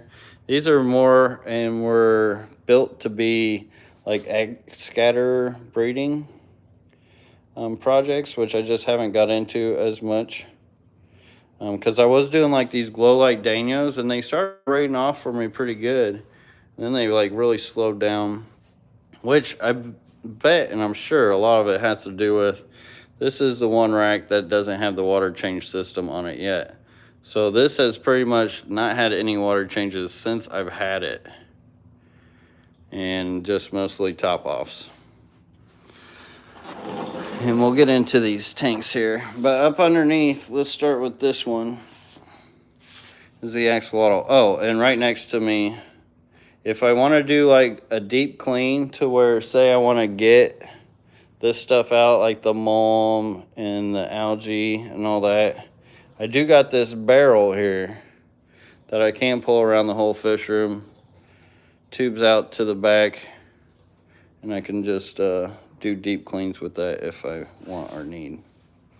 All right, now to the axolotl tank, which this tank is one of my pride and joys. Absolutely love this tank. One tank that I really didn't expect to have in the fish room, especially with what people say it takes to keep axolotls, which I find to be untrue. Now, there's no chiller here. This fish room is always mid to upper 70s. And these guys have been doing absolutely phenomenal for a long time. And you can see that I don't just have one in here. I don't just have two. I don't just have three. I don't just have four. Where are the rest of them? Oh, see, that one's hiding. There's actually 7 of them in here. Another one hiding back there. Those black ones are good at hiding, I'm sure. I don't know. Did that count 7? Look at that guy go. I absolutely love this tank. At first, it was a struggle to get going and looking nice because the plants had to grow out to their waist. So it did create algae for a while until the plants started growing out. And now it's more balanced. And we've got the mulmina crypt, which is actually a rare crypt. You won't find it online. I should actually probably start selling it, and I think I may start selling it. The problem is it's such a big crypt, it takes a lot of space. So when it comes to shipping, it can be too much for shipping. And holy cow, here we go, right in front of us. And this is a cranium. But right on the cranium here, you see some axolotl eggs. So there we go. They left me a little present. As you can see as well, there's endlers in here. There's shrimp. I throw quite a bit of my coal shrimp in here too now. So that's why I don't really have a coal shrimp tank, because I have been seeding these axolotl tanks, and I've got another axolotl tank on the other side that I've been seeding as well. But I just love coming across this tank, just seeing all the goofy ways that these guys are hanging out in here. Because they'll be hanging out one toe off the pearlweed up here at the top, which looks really neat, and this stuff is super clean. It's got a little pogo stimming in here, but all this beautiful, beautiful, beautiful pearlweed. Got a little rotalia in there as well. And I imagine, yep, there's more eggs up top here. Might be hard to focus them in. But right here, where my finger is, that's eggs. Looks like they're just kind of strewn across in there. And you can see here where, like this system, where I have axolotl babies, and I had put some tropical granules in here. Now these systems aren't as mature as the other axolotl baby tank I showed you guys earlier. So this food does have more chance of sitting and not getting eaten, which I do have to watch. What is that? That's a Daphnia on the bottom eating it, I think. Trying to see if I can see any of the baby axolotls. Seeing lots of Daphnia, but not the baby axolotls. So they could be in. Oh, actually, there's one right in front of me. See if I can get it zoomed in. Give me 1 second here. Zoom. There he is. Little guy. So he is hanging out by the tropical granules. Hopefully he's getting his fill over there. So that's good to see. And so should hopefully have the same situation in the tanks next to him. Those little baby snails, where that food was, sure is. And then over here we got some of the rainbow tiger endlers that I had mixed with more of the other wild genetics coming out of them. And I've kind of just put them over here to see what I want to do with them. But I did, of course, put them in a couple of different groups. Oh, what is that? One's got red in it. Did I just throw him in there? I may have just did that too. So I'll just be throwing endlers in certain things. See if I can cross these with that. That already has these like wild type genetics crossed within it. Just to see what you get. Like you'll see a ton of tanks coming up. That is pretty much me doing this. And should be another axolotl babies in here. Now this has a lot of the hard calcium buildup in it from when the water had evaporated down so much and all that mineralization had caked in here. You can see it too. Now I don't do anything with that. The fish, especially these guys, if I were to put these guys in there, they would have that cleaned up by the day. Same thing with these tanks up here. They look gnarly. But if I put rice fish in there, mollies, endlers, guppies, they'd eat all that up real quick. I wouldn't even have to clean it. But it should be axolotl babies in these, and then the rest of those are empty. Then on the other side of it, now this is one of the major spots of how well will the internet do is back here. I'm gonna just start over here.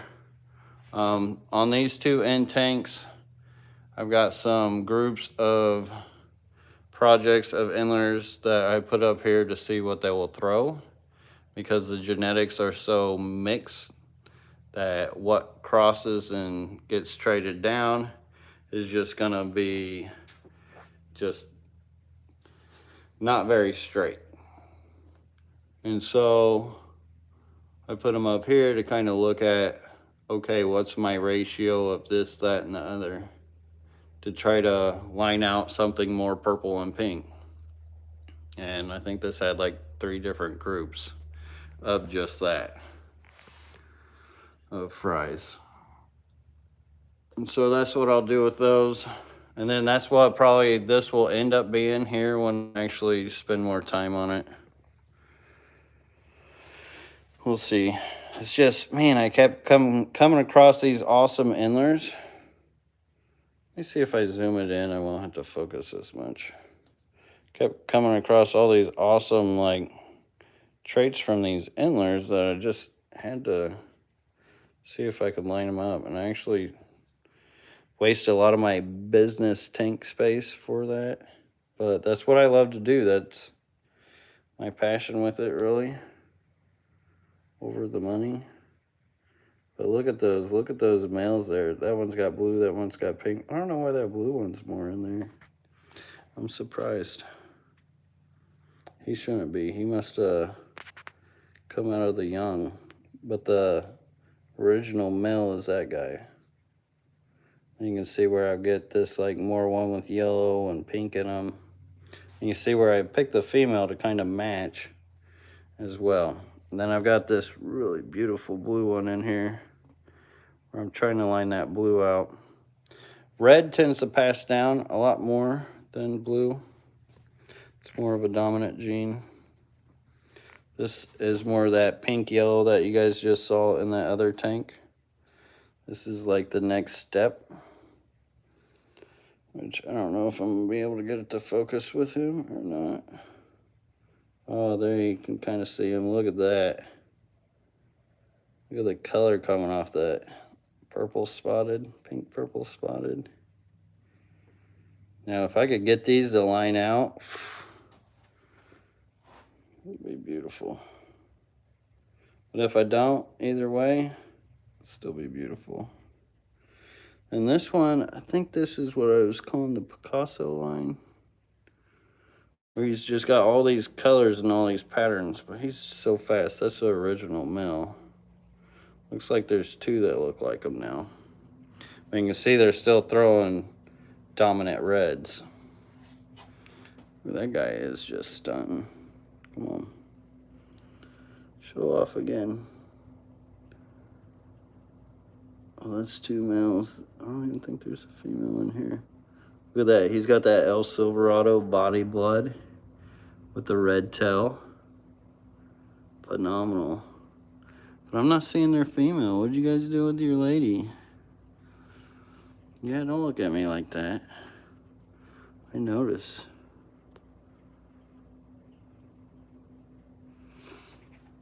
But yeah, so then there's another one that looks kind of like that El Silverado that we saw with the red on it.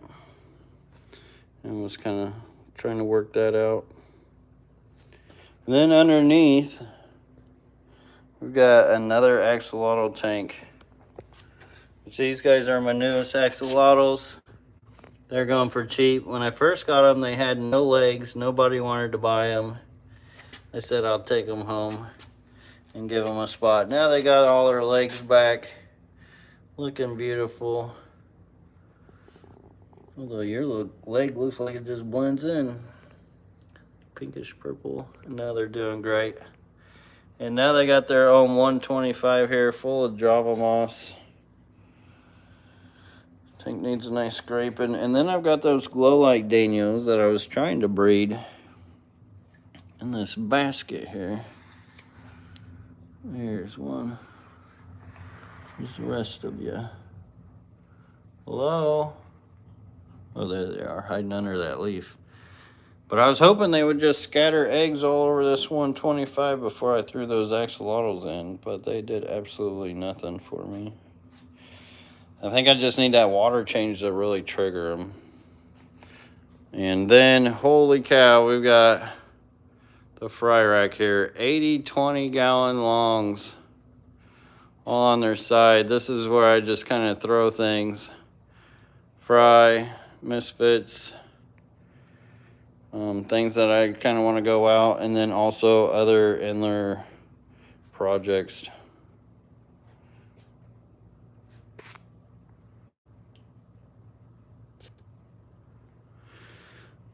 Kim and Carl Selke says, Lucas, do you have the Endlers mixed with guppies? Sometimes I'm trying to do that, but with Ian and guppies. Yeah, you can mix Endlers and guppies together.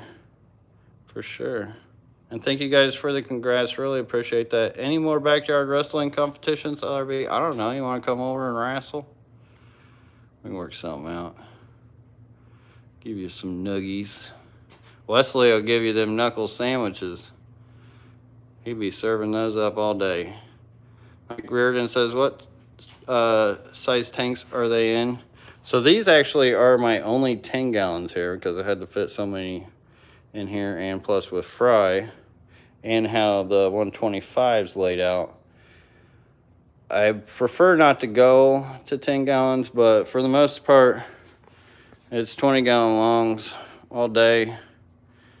40-gallon breeders. Now, I do wish this was all 20-gallon highs. I would have preferred that, but I would have less tanks. With the 20-gallon longs, I can get away with 4 high. So getting a whole extra row, here you can see the 20-gallon highs over here. I can only go 3 high before it gets too high. But with the 20-gallon longs, more tanks, more tanks. Now, as far as functionality, the 20-gallon highs would have been better. But my biggest problem is just not having enough tanks. So, all right, starting over here.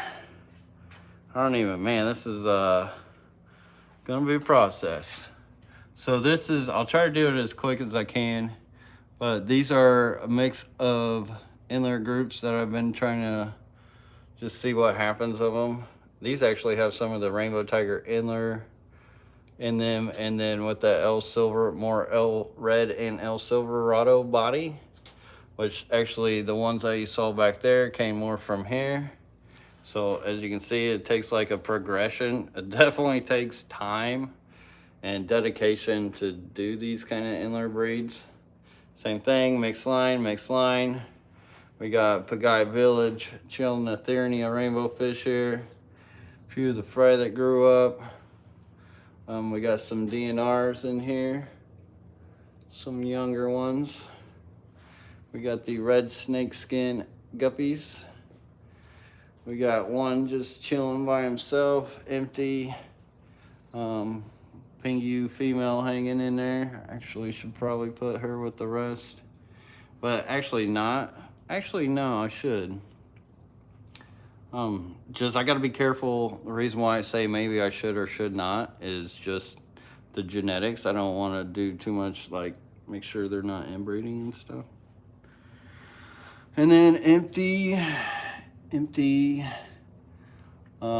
koi red guppies. Koi red guppies, and then the other tank, koi red guppies. And then down from there, there's actually a bunch of random rainbow fish. I think this one's cleared out. Yeah, it had G-Max in there. I don't think they ever left any babies, because sometimes they'll sell some. Oh, they did. Shoot, I need to feed this tank. So I do have baby Glossolepis maculosus in there. So sometimes I'll have, like, say, a group of rainbow fish will sell out, and then they'll leave me babies behind. A dwarf neon rainbow fish. We got more Pagai Village rainbow fish. We got the white lace guppies. This is the tank I was talking about earlier, to where you'll actually see more of their color better. There, they really pop compared into what I was showing earlier with the light out. There we go. That line actually is really prolific. And we got some more randos. You can see how big those females are. That guy's like blue, red, and yellow. Quite the color contrast. The other one's like pink and red. Pink, purple, and red. Then in here we got Pagai Village babies. So rainbows. A bunch of little tiny little guys. See if you can see them. So then we got the babies of those. I've actually got one of the Cato rivers jumped all the way over here. And there's still a she light in there, female. But she kind of got hunched back, so I wasn't really breeding these out. Stop breeding them. Was some in here. Those are empty now. And then here I've got some Cato River rainbow fish, which look washed out. Anytime you keep rainbow fish in these lighter substrate with light walls, they really don't color up much. You've got to put them in the dark substrate with dark color background, and they really pop. So we got the Cato Rivers there. Those are rare. Same thing with these Clausio Ensis rainbow fish. Super, super rare. I need to get these guys breeding. There they are hiding. I was like, where are you? So I need to get them little dudes breeding. Baby axolotls here. You can actually see one hanging out right there. So good to see them out and doing good.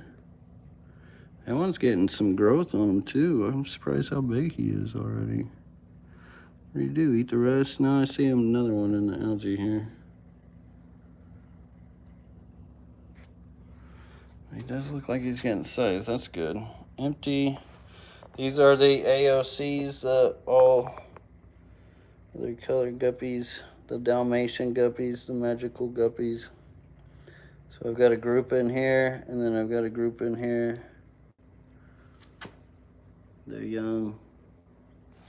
And next to them, some baby guy village in here, which I don't think we'll really see much of, just due to all the guppy grass. I got the shiners. These are the sailfin shiners. That's like the only real native fish I keep in here, besides Florida flagfish that I have, which I don't really breed much of. They kind of breed sometimes. Nothing in here. Or no, there is Endlers in here. Endler group.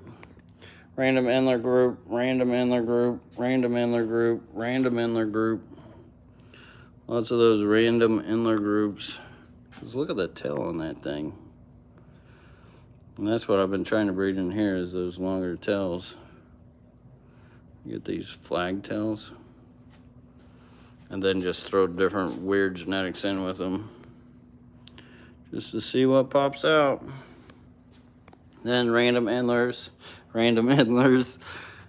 Some neat ones in there though. So if you guys get some random Endlers, that's, oh, one of those sailfin shiners got in there. It's a bigger one. It's cool. But yeah, you get some of the random Endlers they got some wild genetics. RBOclarks.com. I think it's the first time I even mentioned that. Now, we've got Cernurgos, the Melanotania Cernurgos over here. Like I mentioned, should have some of those ready for you guys here soon. Probably gonna need my chair for this bottom part. Nothing in these two, which I do still have those Sentiensis, and definitely on the breeding list. Currently actively trying to. These are some of those, shoot, why can't I think about what they are? Oh, they're those rare rice fish. Try to get this better focused here for you guys. Nice Nubius. Why can't I think about those, what these rice fish are? The yellow rice fish. They were super expensive when they first came out. Hardly anybody keeps them right now too. Why can't I think of their name? God, I swear I'm forgetting more the older I get.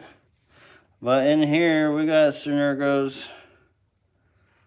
This is an Indonesian rice fish too. I do know that it's not Japanese, but we got the El Silverados. Ton of those in there. Once again, while I'm stacking them deep and selling them cheap. So I've got so many. Same with over here. Those guys are beefy. Look how healthy those are. Some random rice fish.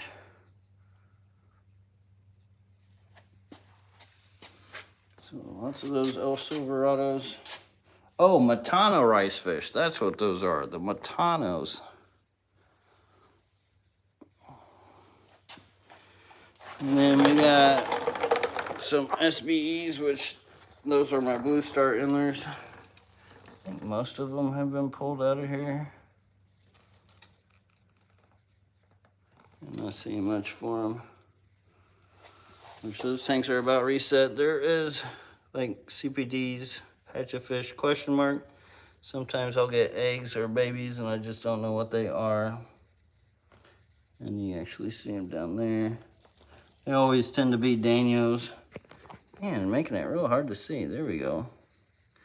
So they were CPDs. Quite a bit back there. DNRs, which those are dwarf neons, are in there. Then I've got baby Cali rums in here. You can see them down kind of swimming around. Quite a bit of them. Daisy's rice fish? No, but I need to get some Daisy's rice fish. Those are those Montana rice fish, those real rare ones. Any tips for getting guppies to grow larger? Lots of water change, hard water. And make sure that the biggest male is breeding and not the smallest male. So what tends to happen with the Endlers, or well, guppies, is you'll have a bunch of them and the smallest one will be the quickest one, which often tends to be the one that gets to breed the most. So having the bigger tails, you kind of got to selectively breed for them, or they'll just keep breeding out colony wise into a smaller tail sometimes. Not always, but sometimes. There's some random rainbow fish in there. Nothing in here, nothing in here, nothing in here. Just actually moved these sentiensis to try to breed. Straggler Endler in here. Oh, a maculosus back there. Two maculosus. Looks like a pair of maculosus and a straggler Endler. And nothing in here. And these are the steak Endlers. These are actually really cool. You get these like spots on them. Beautiful colors. I got a better tank that we'll see here that will really show their colors off. With that light being back, it's really washing that color. Then nothing. Oh no, there's baby Synergos in here now. Was nothing for the longest time. There is a lot of food in there. Now, don't worry about this food too much, because even if it doesn't get eaten, obviously that's not going to get eaten by the tiniest little fry that are in there that you guys probably won't even see. There is one actually here. See if I can get him to show up though, because they are so tiny. So right there, right in the middle of the screen. Littlest guy, kind of picking off of them, but Infusoria and all the other microorganisms will eat off that as well, which becomes more of a live food for them. And now I've got the platinum rice fish, a few of those, and a random black molly. I've just kind of had these guys forever. I've never really moved or tried to sell them or do anything with them. They just kind of been in this tank. And then same with this pleco. I can't even remember what kind of pleco that is. Of course, he's going to go eat and hide. Well, these tanks on tanks. Come on, Mr. Pleco. Where the funk you at? And then next to him, and thank you, Aquarium Fantasy, for reminding everybody to hit that like button. Now, I've got to get on this other side here. Hey, good to see you, Michigan Tropicals. It's been a long time. And thank you guys all coming in, hitting that like button. I appreciate you all. But those are Rutus. I keep selling them out. A bunch of them right here. I get it to focus there. Tons of them. Jacob Gale says, Lucas, are you going to add more Pingu guppies to the site? I really love the pair you have from you. have from you? Probably not anytime soon, not until I get the numbers up on them. I gotta get the numbers up on them first. Like, I've got multiple straggler tanks, but the numbers, I will not release fish unless I have a lot of them, usually. And then empty bluegrass. This is a bluegrass line I've been working with for quite some time. It would throw some reds, kind of hard to see them in here. Same thing here, bluegrass. These blue tigers, which really haven't done much for them. Me, I've actually got them strung out here and there, just in hopes that one tank would just finally breed a bunch, but doesn't seem to be the case. It seems like they're hiding back. Where are they? No, I just saw them. Just a female up there, or what? What happened to the male? I don't know. Maybe that frog got them. But I think that I think we did. I think we covered the whole fry rack here. So that does it for the 80-20 gallon long fry rack. So there's a lot of organization to be done in here still, but a lot of opportunity.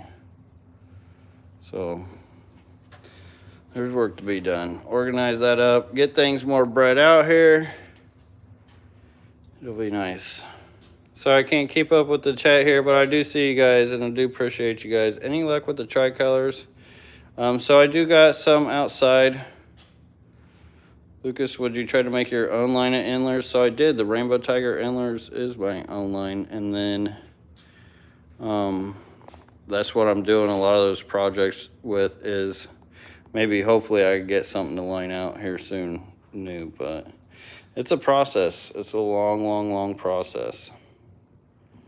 So the next, what we're gonna hit up here is this wall in the lab. Mr. Matthew says, will you ever have bluegrass guppies on your website? I think, actually, if you message me, I can hook you up with some. I believe I have a couple pair I could let go, because I do have more in some tanks you'll see here coming up. And to me, I feel like this wall is the one that needs to be talked about the most. All right. All right, so starting off, let's start at the bottom here. These are all 75s and then 55s onto their side over there. I actually love the 55s on their side. Randy asks, how long do you give a strain to prove themselves before you sell what doesn't keep standard? So that's the whole trick, is they're not always the same time frame. Sometimes it can happen overnight. Sometimes it can take forever. Sometimes it may never happen. And you can chase it for eons. So it really just depends on how well things breed out, would be how long it takes. It takes looking at what comes out of the genetics ratio wise. But as far as like, if I'm gonna sell it as far as one of my lines, it better be close to perfect. Like, I try to make them perfect. Obviously nothing is perfect, so I try to make them as close as possible. So this tank always looks like this because of the fish that I'm showing you right here, the Geophagus winnemilleri, and they actually had that dug out. I wonder if they've been trying to breed in there, because the way that one's protecting that space now, and they're about that size. You can see a Denisoni barb just went through there. This is like my muddy waters here. It's got hatchet fish in it. It's got pandagaras in it. That roseline barb. And then a group of Geophagus winnemilleri. Then next to it, I've got my catfish, which, are we gonna see any? These are the Synodontis lucipennis. Also got a Glossolepis dorothei in here. Some of you guys on my Friday night live stream may have seen the dorothei, the cats, and my Millennium Orange Albino Rainbow Fish and how he was getting beat up. We may have to look on the other side because I'm not seeing anything. But I did move those out. That's the egg trap I use for the catfish, which there's another catfish tank back here. I'm not seeing, oh, there's one of the catfish. That's what the catfish looks like. Synodontis cat. They usually come out at night. They're more of a nocturnal fish. But next to them, the catfish, and you see random anubias everywhere. Whole bed of algae. And we got this guy, Lava. Good old Lava. He's our Oscar. He come to show the whole world that you can keep an Oscar in a planted, no filtered tank.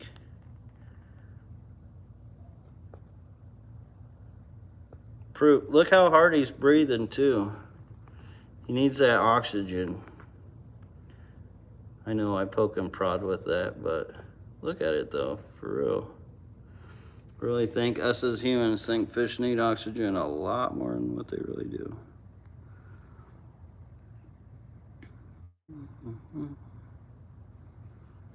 I love that guy. He's beautiful. He's got a whole bit of Vallisneria and pearlweed as his canopy.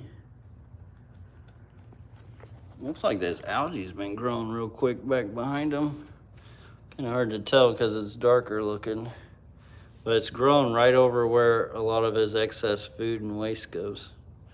So that's what's taking care of his waste, is all the microbiology and things that nature does. Now, if you had him in a sterile environment, throwing the waste that he does, it could be a nightmare. You'd be battling this, that, and the other. And then here in this 55 gallon, we got the Cali Rum breeding group, huge breeding group with Vallisneria and a bunch of pearlweed on top. They just keep going back. Then up above them, we got more Cali Rums, but they're babies. And I don't know if they're gonna really pop in here, but they're tanked for some reason.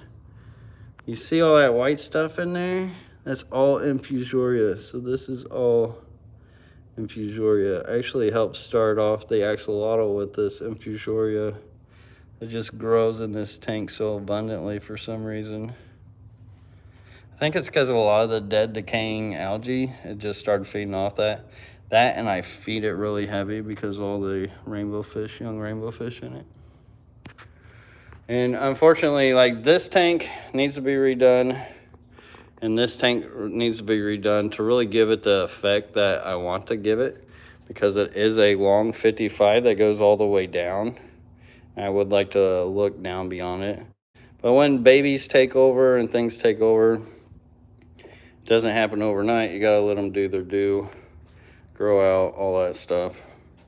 So whenever I do move them and do all that, I plan to do that. And we got the rope fish tank next to them. These guys are probably the most fun to watch. Most adorable fish, if that's what you can call them. Little water dragons. Look at that. Dun, dun, dun, dun, dun. He's a long one. So neat. But they absolutely love going in and out of this pearlweed algae.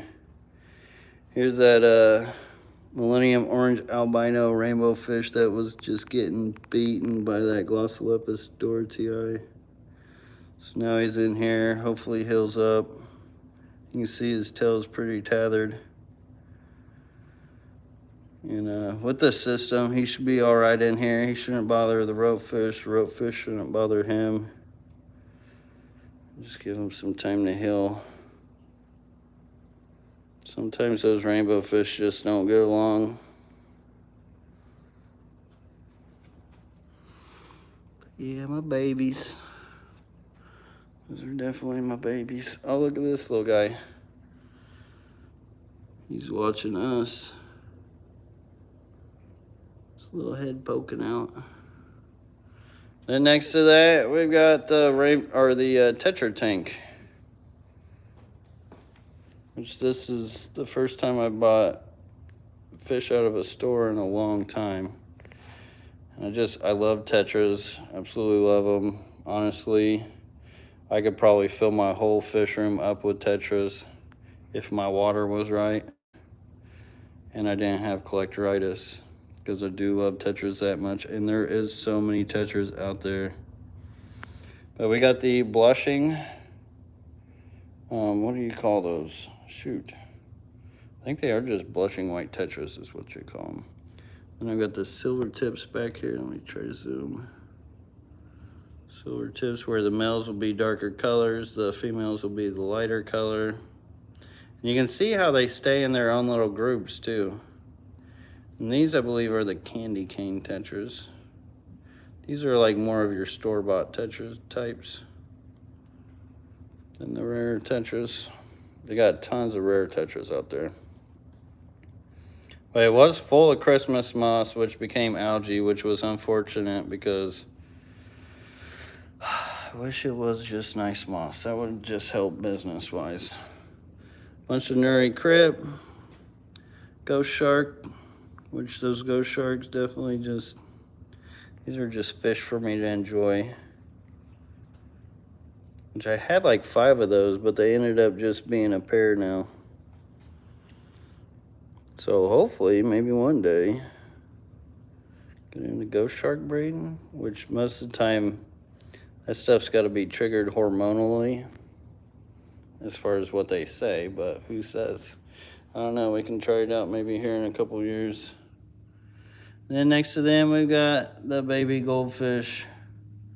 So these are the young that come from the goldfish pond, which we'll look at here in a little bit.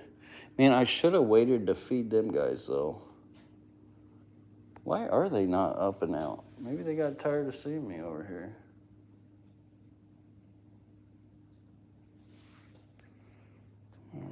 Well, we'll be checking them out here soon. These are their babies.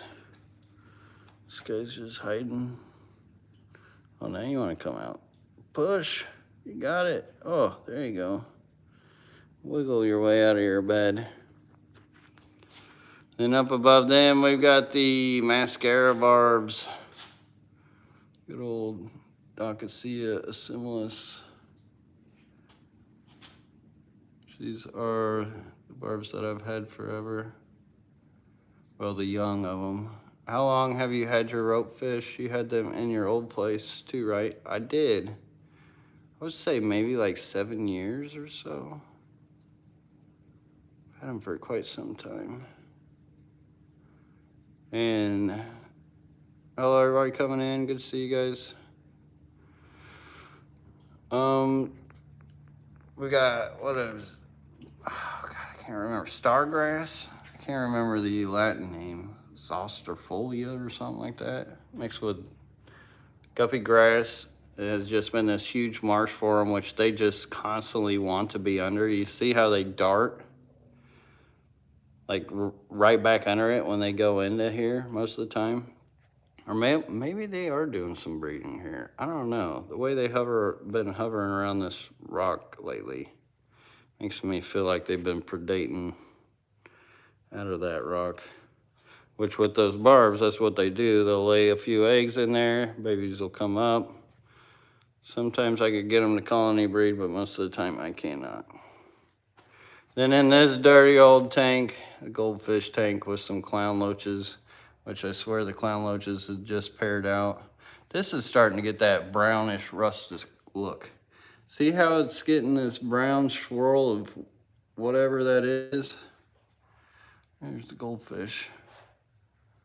I don't know if that's iron or what is actually causing that, but once in a while you'll see it come out in the certain tanks like this.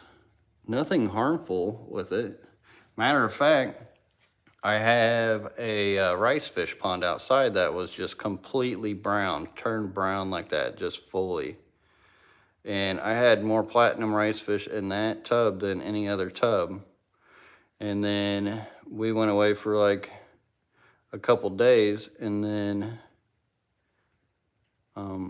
it was all pretty much gone and fine.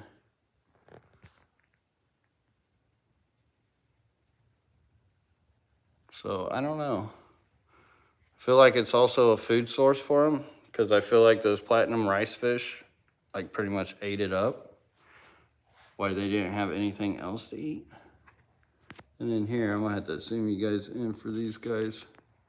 These are a baby of the sailfin shiners I was showing you guys earlier, which is more of a native. Get this cool stripe on them. There's actually a bunch of them in here. Growing up and growing out. The hodgepodge of Vallisneria. Mr. Matthew says, moving Indiana to Florida with all those tanks must have been hard. So actually, if you haven't seen yet, I sold the whole house with all the fish tanks in it. And I came here with 50 spare tanks that I had from storage and elsewhere. So it wasn't too bad because I had sold the house with the whole fish room. And just kind of brought enough to like really get started and going again. Which the hard part was getting started and going again. Because a lot of people didn't realize what I was doing, what I was planning on doing, which I understand. Because it was a big move. And, you know, I gave up that fish room to build this fish room. And it has taken some time. But you know what? I would never change it in this world. I miss the old fish room. I really miss the old backyard that I had built. But there was just not enough space for me at that old property. I had pretty much maxed out building everything there. Let me get my chair. And it was time to move on. Here, I've got enough space here. Not so much in the barn anymore, but at least outside that to expand, I definitely have that opportunity. And not only do I like keeping fish, I like building things for fish. And here's a bunch of Sagittaria. We've got a Cyanth Danio. They kind of look like the zebra Danio, just a little more color. Got a little more blue and red into the fin. You'll see some CPDs there. We got a swordtail. Back there is a Saccharimi. Try to zoom in here. Saccharimi killifish. Turn to the side, show off for them. Come on, show them your colors. I ain't gonna focus. He's a looker. Should be some more killifish in here too. Oh, here's one. It's a female. Oh, looks like there's another right next to him, another female. It's one of the wonky she-lies. This has kind of been like a straggler tank where I just throw randos in here. I mean, not a bad place to retire for a little fish. This little ecosystem, it's like having their own little personal pond. Then it's got all these tote things in here. Which I haven't run this for a long time. I have to clean the fronts out and all that stuff. Just haven't had time to focus to like separate and breeding of like certain tetras, this, that, and the other, and haven't really had to use it, so I haven't really run it. But there is a pump that runs all the way up and through this system. These valves are for the water and put how much water drips through. Then it overflows back into the tank. Back behind them, there's a pipe where it kind of comes out, overhangs, and then flows back in here. So it works as like a big system, and this is pretty much the sump. And here we can actually see the backside. Ooh, don't run, Pinagara. Oh, we caught him barely. Barely. Where's my Dorothy? There's a catfish. Playing dead. Sleeping. He's still moving, so we know he's not dead. Little tail's waggling slightly. Oh, the Dorothy-eyes down there. Glossopus Dorothy-eye focus. Beautiful fish, red and blue. Yeah, it's not gonna want to focus. Boo! Boo! Hit the like button for that. You can see these guys floating in there. I haven't scraped their tank in a long time either. Which, actually, I'm surprised we're even able to see these guys this well right now, because the whole reason why I have backdrop on a lot of these tanks is all the light from in here that shines on back here really promotes a lot of that algae growth, especially on the back of the tank or on the glass of the tank. And here's the side view of those 55s that I was showing you guys earlier. So this is the Cali Rum group. Oh, why are you guys all over there now? Come here. Here, fishy, fishy. Be shy. They kind of get like this red and this like powder blue on them. Come on, buddy, come out of here. I don't think he wants to. And you can see kind of the younger here. Bunch of those. Over.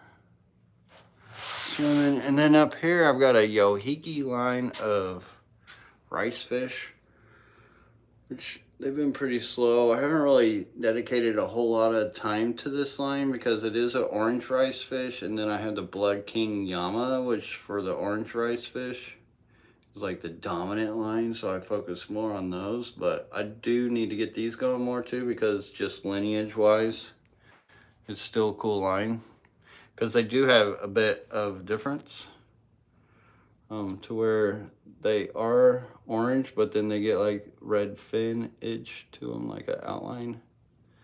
See if I can get it to show with the focus here. Oh, there we go. Get those blue eyes with the red outline on the fins. You can see it more. That's the Yohiki rice fish. Japanese rice fish. Here we got the knife live bear, which these guys, when you normally see them, they're more silverish. And these more natural setups, a lot of color comes out of them. Look at the red on the fin with the blue eyes. This is a live bear. I feel like they predate each other a lot though, so I haven't had a whole lot of success with them. They're kind of a deformed blue or dwarf blue neon. And next to those we got the Matano rice fish. Those Indonesian rice fish, another good group of those. Here during the summer I'm gonna really breed those out. Got some Aphanes Crypt, but see the Aphanes Crypt here, or no, this is red metallic. You can see up underneath there. But it has been bullating itself, which is rare for that type of crypt to do. I don't know why it's doing that. Maybe because it's been so old and it's been forced to grow up. Because this has been a mat for, shoot, I don't know, a year or two without even me taking anything out of it. And just letting it grow. Nothing in the tank next to him because it's just full of guppy grass I gotta take care of. Some Nergo rainbow fish, a bunch of those. Those are definitely ready to go to a new home. Get that nice blue on them already. Empty. Empty, empty. But beautiful philandra, look, no light, just the ambient light. Like, they haven't been growing real fast, but you know, they're looking nice and growing well.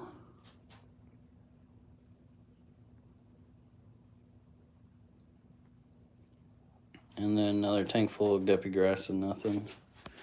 And this is actually, let me get my chair back. This is where I have some rare Tetras. These are the moss the Stichos. See if I can get to see him. All the way back there. Got these from Daniken a long time ago. He had got these for me. Danny E, Danny and Ken. And I'd like to breed them someday, but my water's not soft enough for them. They may have bred in there at some point, but I had them forever. And then here's more of the Matano rice fish. Then next to them, it's just all yellow Neocaridina. Yellow Neocaridina. Yellow Neocaridina. So all three of these tanks are yellow Caridina, full of guppy grass. Rotalia colorata is what that plane is. Has come across here. And some spider bit me back there last time I pulled that valve. And here we got the fire red Neocaridina above them. So we've got 3 tanks of the fire reds. These are probably mostly up top because that's where all the food has been since I already fed them. Right now, so that's the lab. Covered that whole section.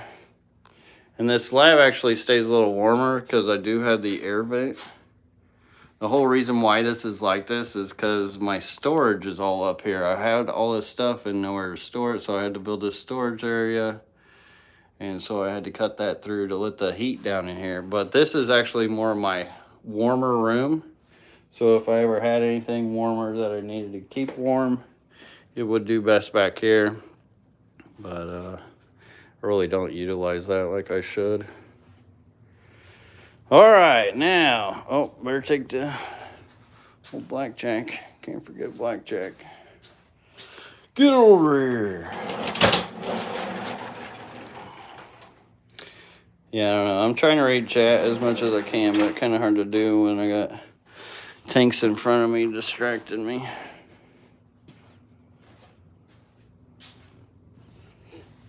All right, let's do the ponds and these big 125s real quick.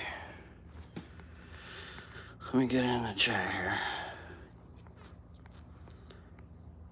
Want to research living iron and well water? Not sure if that it is, but different normal iron. Yeah, kind of like bacterial iron, or bacteria that eats off that iron. I come across it at the old house actually in Indiana when I was doing that pond because it was leaching out like this rainbow stuff. And that's when I started learning about all this other iron that it could have been, because I thought it was oil. I was like, man, it struck oil back here. But it was actually, I think, that iron something 3. I can't remember what they call it. But this is all that Mulmonite crypt. So you can see how big this crypt can actually get. This is a 125 long. Pretty much loaded with that. Now if I sell it, I may have to just do like a base shipping for it because it fills up like a whole box. And that's why I haven't offered it yet. And shipping just has not been getting any cheaper. And a bunch of baby Melanitania goldii decay rainbow fish are in with these. They actually came in with this Brazilian pennywort. That's all up above. Excuse me. There's probably like, I don't know how many catfish in here, at least over 20. But now they hang out and hide out all over within the mass of this. Once again, they're nocturnal. He's sleeping. He doesn't really know we're looking at him. This tank is looking awesome right now. I wish I had space to get these tanks up and off the ground so we could enjoy them better. So here, hopefully in the future, we'll be able to do that. This is my Trout Goudia group, breeding group. Got a little crip in there with them. And when these guys breed out, I usually leave one of each generation. That way I don't get a whole lot of inbreeding, or really any inbreeding. That way when the young grow up, they'll be able to be different batches, which more than likely are from different mamas. There's a ton of them in here. Sorry I ain't cleaned the glass, but actually the main chore I really have in this fish room. Moving water and moving fish. There's a lot of them in here. Some chonkers too. Then we got Bacopa Carolina growing there.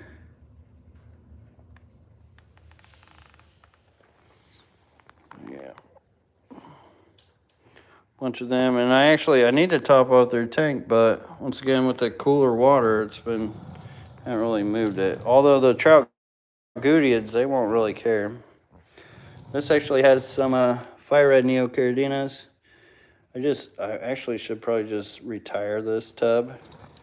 This is one of the last remnants of like, this is one of the like main remnants of what this fish room was like when I first moved here and had to keep everything on the floor. So, I don't know, I need to retire them at some point though. I gotta let go. See how much difference where you put your light makes. Look at that Anubias. There's actually a trio of flagfish in here, but I don't know if we're gonna be able to see them. Some nice moss. Considering what this tank looks like from the top, just full of duckweed. Everything up underneath it looks so good. The Anubias, the guppy grass, the Luigi archeata, the moss. And then here we got the goldfish pond. Which these guys, I don't know, they're just hunting. There's one. There's another. Why are they so low? Usually at this time of day. Is it because you guys ate enough already or what? Why are you guys just hanging down here?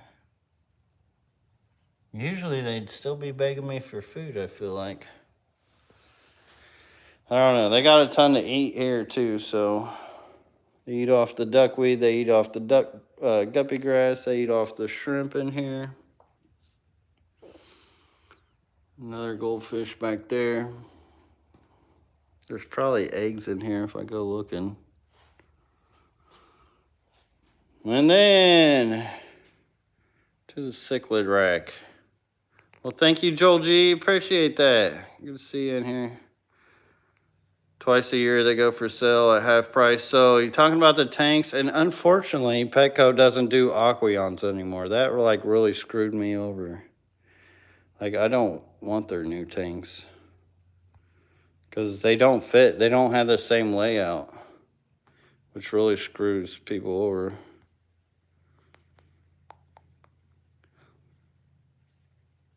Oh, you're welcome, Kim. I appreciate that.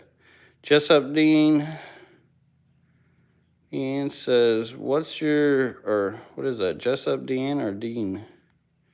What's your reason for, it's so funny because it's spelled D-E-A-N-E. But as a fish keeper, we're like, oh, should I not say the E or should I say the E? It says, what's your reasoning for having so many tanks? Do you ever feel like you aren't able to give them the attention they needed for all of them? Like, how do you even feed them all? So feeding them all really is not that bad. Only takes me like tops 20 minutes of my day, if that. So I keep things simple. If I didn't think it was manageable, I wouldn't be doing so many tanks, but I actually want even more tanks. I could do this times 2, 3 even. Matter of fact, keep and subscribe and hit that like button, and you will more than likely, God willing, see me do that. So no, I don't worry about it. So knowing nature, knowing aquariums, knowing the fish and all that has given me the confidence to do what I do. I started off with just a couple tanks. I moved up to like 15 tanks. I moved up to like 30 tanks to 60 tanks. Got to hundreds of tanks. Sold all those hundreds of tanks. And then built up even more hundreds of tanks. So, I don't know. I think I might have that, what do you call? Multiple tank syndrome? Is that what they call it? There's a baby goldfish. So over here in the cichlid row, these are all 40 gallons. I'd thrown some of the eggs from these guys into here. And I feel like that's the only guy I've seen though. There was like, I don't know how many eggs in here though. But this tank has actually been a problematic tank for me. And my thinking with the goldfish, and it works quite often, is those tanks that are kind of problematic for reasons I don't know. Goldfish tend to be good at getting through and cleaning up. I thought I saw another one, but I didn't. So hopefully he'll do that. And then down here, I've got the Sentiensis rainbow fish. I'm pretty sure I've got a male and female. Oh, where's the other one? There he is. Pretty sure that's the male. Back here on top is the female. But this is a great breeding ground for these guys. I believe this is a Cares fish now too. I didn't give them much attention because they did start getting in the hobby quite a bit, but now I don't think they're very easy to find. So now we're gonna breed them out. Keep them going. The females tend to be more slender. And you can also see here, we just got screws put in nets, like that net's for that top layer, that's for the middle layer, net for the bottom layer. But right above them, I've got some Rotalia hurrah, that's a red Rotalia in there. Looking neat with the algae. And then we've got some cardinal tetras. I think there's a coral. Yeah, coral pencil fish back there. There he is. And then those danios back there are the gold ring danios. Try to get it to zoom in. There we go. See them real good. I love those. Those are one of my favorites. So a little nano tank. And next to them, we've got the Luigi Archeata steak Endler tank. That tank is looking awesome. Species only. Lots of color on it. And no, I just saw you. I see them from above. There they are. And there's the steak Endler. These things are phenomenal. And the females are like normal Endler color, but those males with the spots. And this line breeds pretty true. Sometimes it's really hard to find a true line of these steak Endlers. And I feel like I finally found one. And why I have offered them, some of you guys have already got some. And next to them is a pair of angelfish. Blushing, I guess you'd call that blushing koi angelfish. And they have bred some eggs out, but I don't know if my water is just not warm enough for the eggs or soft enough. I haven't had any luck with them really. And when it comes to breeding, I try to breed things that are easier for me to breed than trying to like really fight and force things. And then I kind of figure things out from there. And then up underneath here, we got a bunch of pearlweed with some trout goodeids, which we saw a lot of those earlier. And then up above them, we've got Anacharis. Ton and ton of Anacharis. And there's a pygmy skunk loach in here somewhere. So this tank actually needs reset. I need to clear that out and do something with it. This one was hoping to have more baby goldfish. Same thing with the tank I just showed you guys. 2 tanks down from this. But I haven't seen any babies in here quite yet. At the same time, there's so much texture and algae and guppy grass that if there was one, could definitely hide real easy. So I've got quite a few of these 40s here that I need to reset and eventually do better things with. So you asked me if it's hard to manage. That's kind of more of the thing that's hardest to manage, is the organization of it all and resetting of things. It's probably the biggest challenge. God, there's so much for the camera to pick up here. They're literally right at the front of the glass. These are albino rice fish. See, with the red eyes?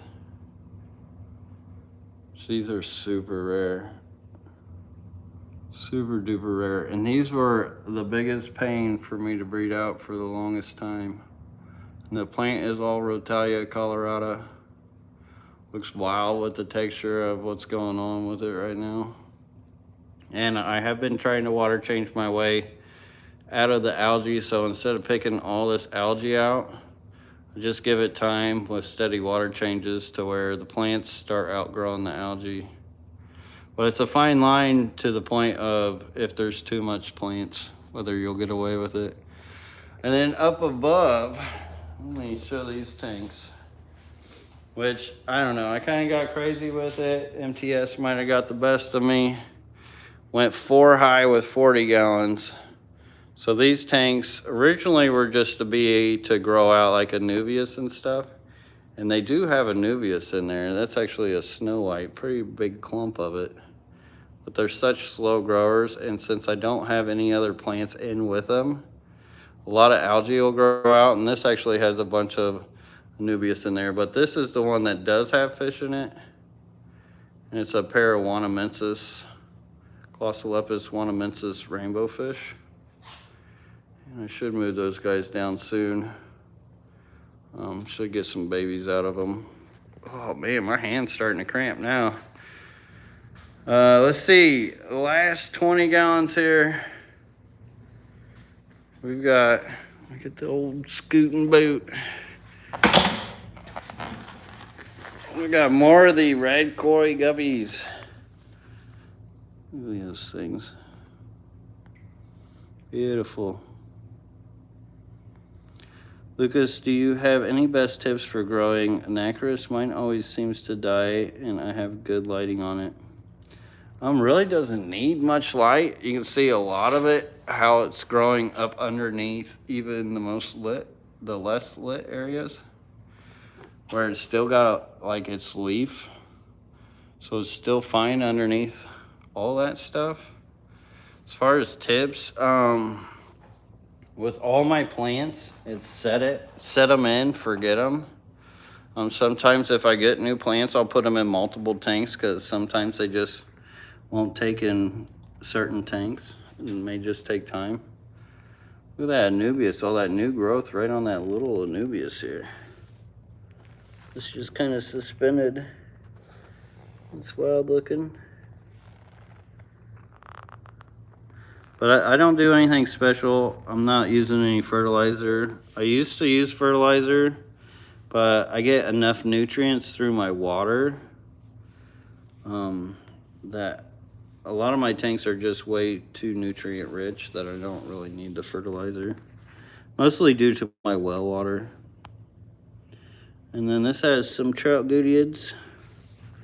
Some young trout goodeids. A little bit of shrimp. More of the koi guppies.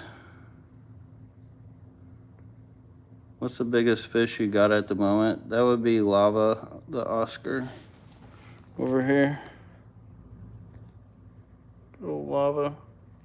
Even though my rope fish are longer, he's the thickest. Even though the axolotls are pretty big too. Just different shape. Here's those bluegrass. Which bluegrass and red grass, they all kind of go together. It's hard to get one or the other. This one's got a lot of red in it though. This is why I never really sold them much. It's because they got a lot of that red in there. I do got ropefish. We were showing them earlier. They're definitely one of my all-time favorites. Absolutely love ropefish. Then here's the bluegrass. It's more bluegrass than blue-red. We got like maybe 4 pair in here. I actually try not to let these plants grow much into my tanks just because they're a pain to get around. And certain ones, as they break down and die down, they can release toxins. Like a lot of people use pothos and stuff now, but they don't really realize that when it breaks down that it can actually become toxic. It's fine when it's nice and living, but when the leaves go in and break down, it can cause problems. I've seen it. And then I've got like this guy, Juliachromis marleri. Looks like a saltwater fish, but he's got a crooked tail.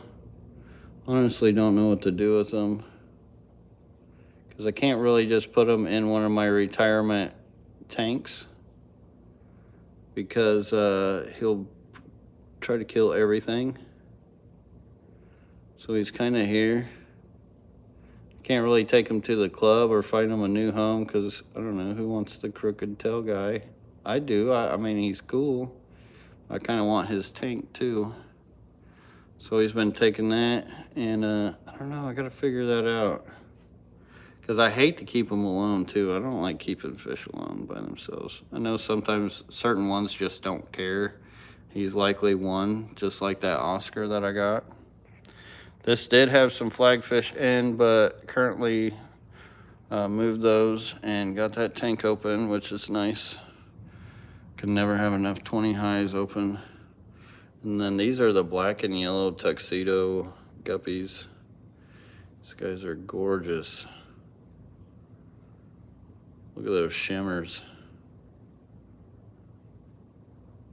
Beautiful, beautiful fish.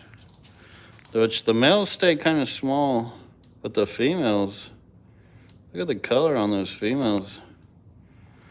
And we got more trout goodia. Dang, look at that guppy grass dying. It does not look that red in person, but on the camera, you can really see the red for some reason. That is definitely dying and on its way out. All right, let me scroll over here. Or scroll over here, move over here. Couple random trout goodieds still left over here. These were the batches I've kind of been selling, not many left out of them. And then we got more Pseudomagul Aru 2s over here. So I do got lots of backups of those Pseudomagul Aru 2s. And up here, a couple straggler. I think these are bluegrass females. And here we've got the Tanzanican Burchardi Cichlid. You can see there's a big, I guess a male or female, little one. So there's a few generations in here. I actually have been getting rid of these. I wish I had more space for Tanzanians. I really do. And I hope to have some here in the future. These are the blue tiger guppies. Looks like I've only got females left. Females are gorgeous. I should probably put those in mixed lines. They just never really took off for me. Like that one looks pregnant, but never really seen much for babies. Empty, and then more of the black and yellow guppies. Looks like that female might be getting towards the end of her life cycle. At least she's sitting up top there, or she's having problems with laying out her babies. But you can see some little babies here. More of the black and yellows. And we got the shipping area where all the magic happens. Tons of boxes now. A little utility area. That's where we put our plants. We put our bags up here. Cover them with a dark towel. That way they don't get spooked when we're moving around with a bunch of other stuff. Because anytime you can lessen the stress on the fish with anything, the better results you'll have. And big reason why we have all that black towels there. And I got my rock collection, which actually my rarest rock. Here's a coral from when Indiana was an inland sea billions of years ago. It's honeycomb coral. I've always liked to collect rocks in my pockets. A couple big botanicals. This one I got from Seattle. This one's wild. Looks like there's snow on it. From Mount Olympia. And I actually do got a GHKH test. I almost tested my water. They're in the test tube. I gotta do it. I haven't done it yet. I think it's finally time to figure out what my GH and KH actually is. We'll see. I think the kit's expired though, so I might have to buy a new one. I don't know how accurate it will be, but there we go. Full on tour. Live tour of the fish room. Did I miss anything? I don't think I did. You can see I'm working on a little project up here too. We'll get this kind of finished off, redone at some point. But all right, let me sit here for a second, catch up with you guys. And thank you again all so much for the support through these years. Getting the 75K. Can't wait till we hit 100K. We'll get that YouTube plaque in here. That'll be amazing. And I'm excited for it. Can't wait to take you guys on the journey. And I have a lot of different things planned up for this future, so there's not going to be any lack of new things coming. Let me just say that. There's going to be lots of new things coming. Let's see. Love to take those bluegrass females off your hands. Send me an email. I can sell them. The bluegrass, not the bluegrass females, or the blue tiger females. I don't know. I feel like those would be good in my mixed Endler groups. D1 Fish Guy says, how much would it be to ship to Puerto Rico? I have a base of $15 is the flat rate that I charge. So that's what you'd pay for shipping. And I'm actually a lot closer to Puerto Rico now, so pretty sure I could ship there. CK Aquatics Carl says, Lucas, have you seen lately on the API test kits are using plastic tubes? I think in my opinion that messes with the chemistry of the testing fluid. I don't know why they're not using glass anymore. Could be the danger of the glass, because I know they have warnings on it, and unfortunately people cut themselves on them. Could be an issue, and I'm imagine cost is probably a big factor. But yeah, glass is definitely better than plastic when it comes to that, but there is a lot of different plastics out there, and I could imagine that I would hope they would use the right plastic that wouldn't cause any interference with your testing. Move this over a little bit. Don't quit yet. I'm still doing water changes. Okay, I'll stay here for a little longer. How much longer you got on your water changes there, Mr. Skippity Doodah? Like that name, by the way. You guys are welcome. Thank you guys. Thank you guys. Appreciate you all you guys. Mr. Matthews says, I emailed the LRB Aquatics email about the bluegrass. Is that the email to use? It is. But as you know, I haven't been on there yet, but I will get to it. I may not get to it right away here, because I do got a few things I've got to get done. But I will definitely get to those emails. Or email. I actually try not to do emails and so much on Sundays, just because I feel like I need time as well. You know, like I could take a day off of emails. Some people understand it, some don't. Most of you guys do, which I appreciate you guys all. And all right, so any of you guys got any questions before we hop off here? I think, what are we? We are almost at the 3-hour mark. That is crazy. And that's just covering the barn here. So we actually have a house that has a bunch of stuff in it, between plants and aquariums. And then we've got the stuff outside as well. And what I plan on doing here in the future with you guys is an update of what all's going in there. So we'll kind of do a walkabout in the house, which I'm going to show you guys around my whole house. Not many YouTubers will do that. And then we'll do one outside of the tubs. And then maybe we'll do one with the ponds and everything. As far as the ponds, it being wintertime, it's not as pretty as it could be, but I think it will at least show you guys too, like seasonal changes, and then we'll do updates as things get greener and nicer outside. So should have all that kind of stuff coming up. And not only that, more content that is more video related, shorts and long form.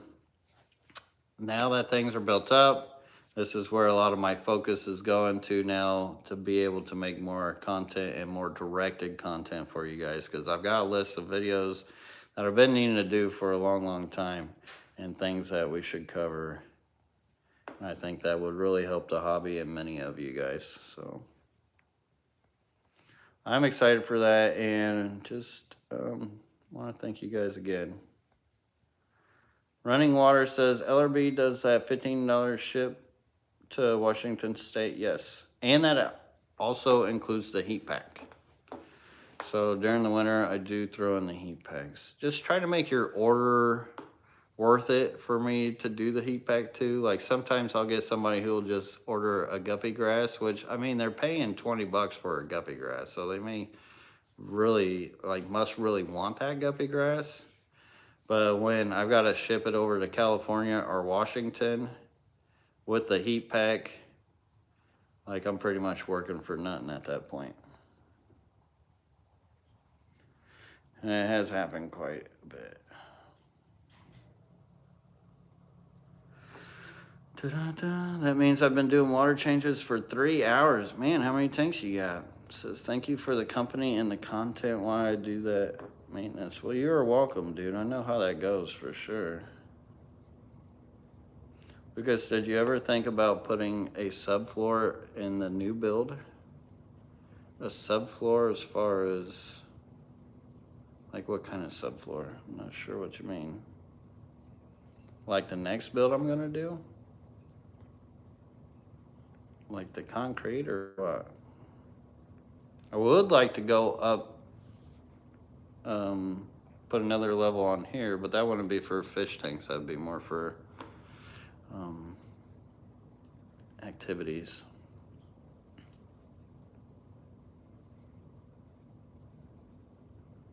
It was a long one. Yes, running water in the 48 contiguous states. Yes, Lady LRB. Yeah, Lucas, thank you. You guys are welcome. You guys are welcome. All right, so I guess we'll wrap it up here. Or we got 2 minutes. Let's make it an even 3 hours if you want. If you got a question, if not, I don't know, we'll sit here in silence and gaze into each other's eyes. I think that'll be nice. Oh, I'm so full of it sometimes. Let's see. If the local fish club asks if it's under 25 tanks for the breeder award, but if you're gonna ask, it's double that. Oh, really? So they actually keep you guys, as far as you can't do the breeder program if you have over 25 tanks, or do they class you as different breeders? Now I could see if they class you as different breeders, how that makes things more fair. But that's interesting. I have not heard of a club that does that. Who is your club? Now you got me curious. And trust me, I won't tell them. No worries. Secret's safe with me and the whole internet. A 3-hour tour, right? Exactly. Man, maybe we should have started it that way. I didn't know it would take 3 hours though. I was thinking like maybe an hour, maybe 2 tops, if that. I was actually thinking more, an hour and a half. Yeah, take care. Hope you guys have a good one. See you guys leaving.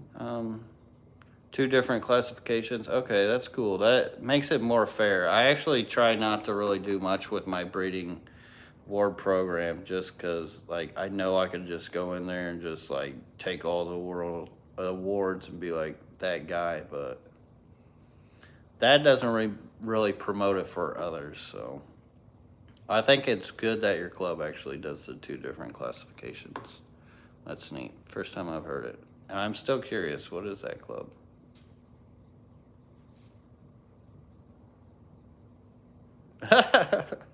Kevin Carl Selke says, LOL. Earlier in the conversation, somebody mentioned something about the wrestling match. Will that include free body slams? LOL. Always, always, you know it.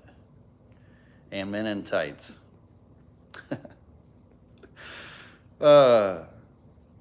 Lucas, will you live stream for the outside build? I will. So we'll do a walkthrough of it, which actually reminds me, I've got to pull a bunch of water off the tops of the plastic because it rained a ton today. And it's about to get real cold and I don't want that water to freeze on them. And it's pretty much dark now. Do you want me to admit that they don't know me? Milwaukee Aquarium Society. Did I talk to that one? No, it was Minnesota. I haven't been to the Milwaukee one actually yet. Tell them LRB wants to give a talk, but in the summer. Please do not invite me there in the winter. Oh no, thank you. I'm over those colds. It's more for the guys who want to go for master breeder, but there's an award for the person who has the most varieties under 25 and above. That is awesome. Glad to hear that your club has the depth to create a breeding program with more levels than what most do. That's cool. That's real cool. All right, well, I guess pull this off like a band-aid. But before I go, I gotta thank you guys once again. Thank you guys so much, so much. Hit the like button on your way out, be appreciated, and I will see you on the next one. Da da da da da da da da da da da da.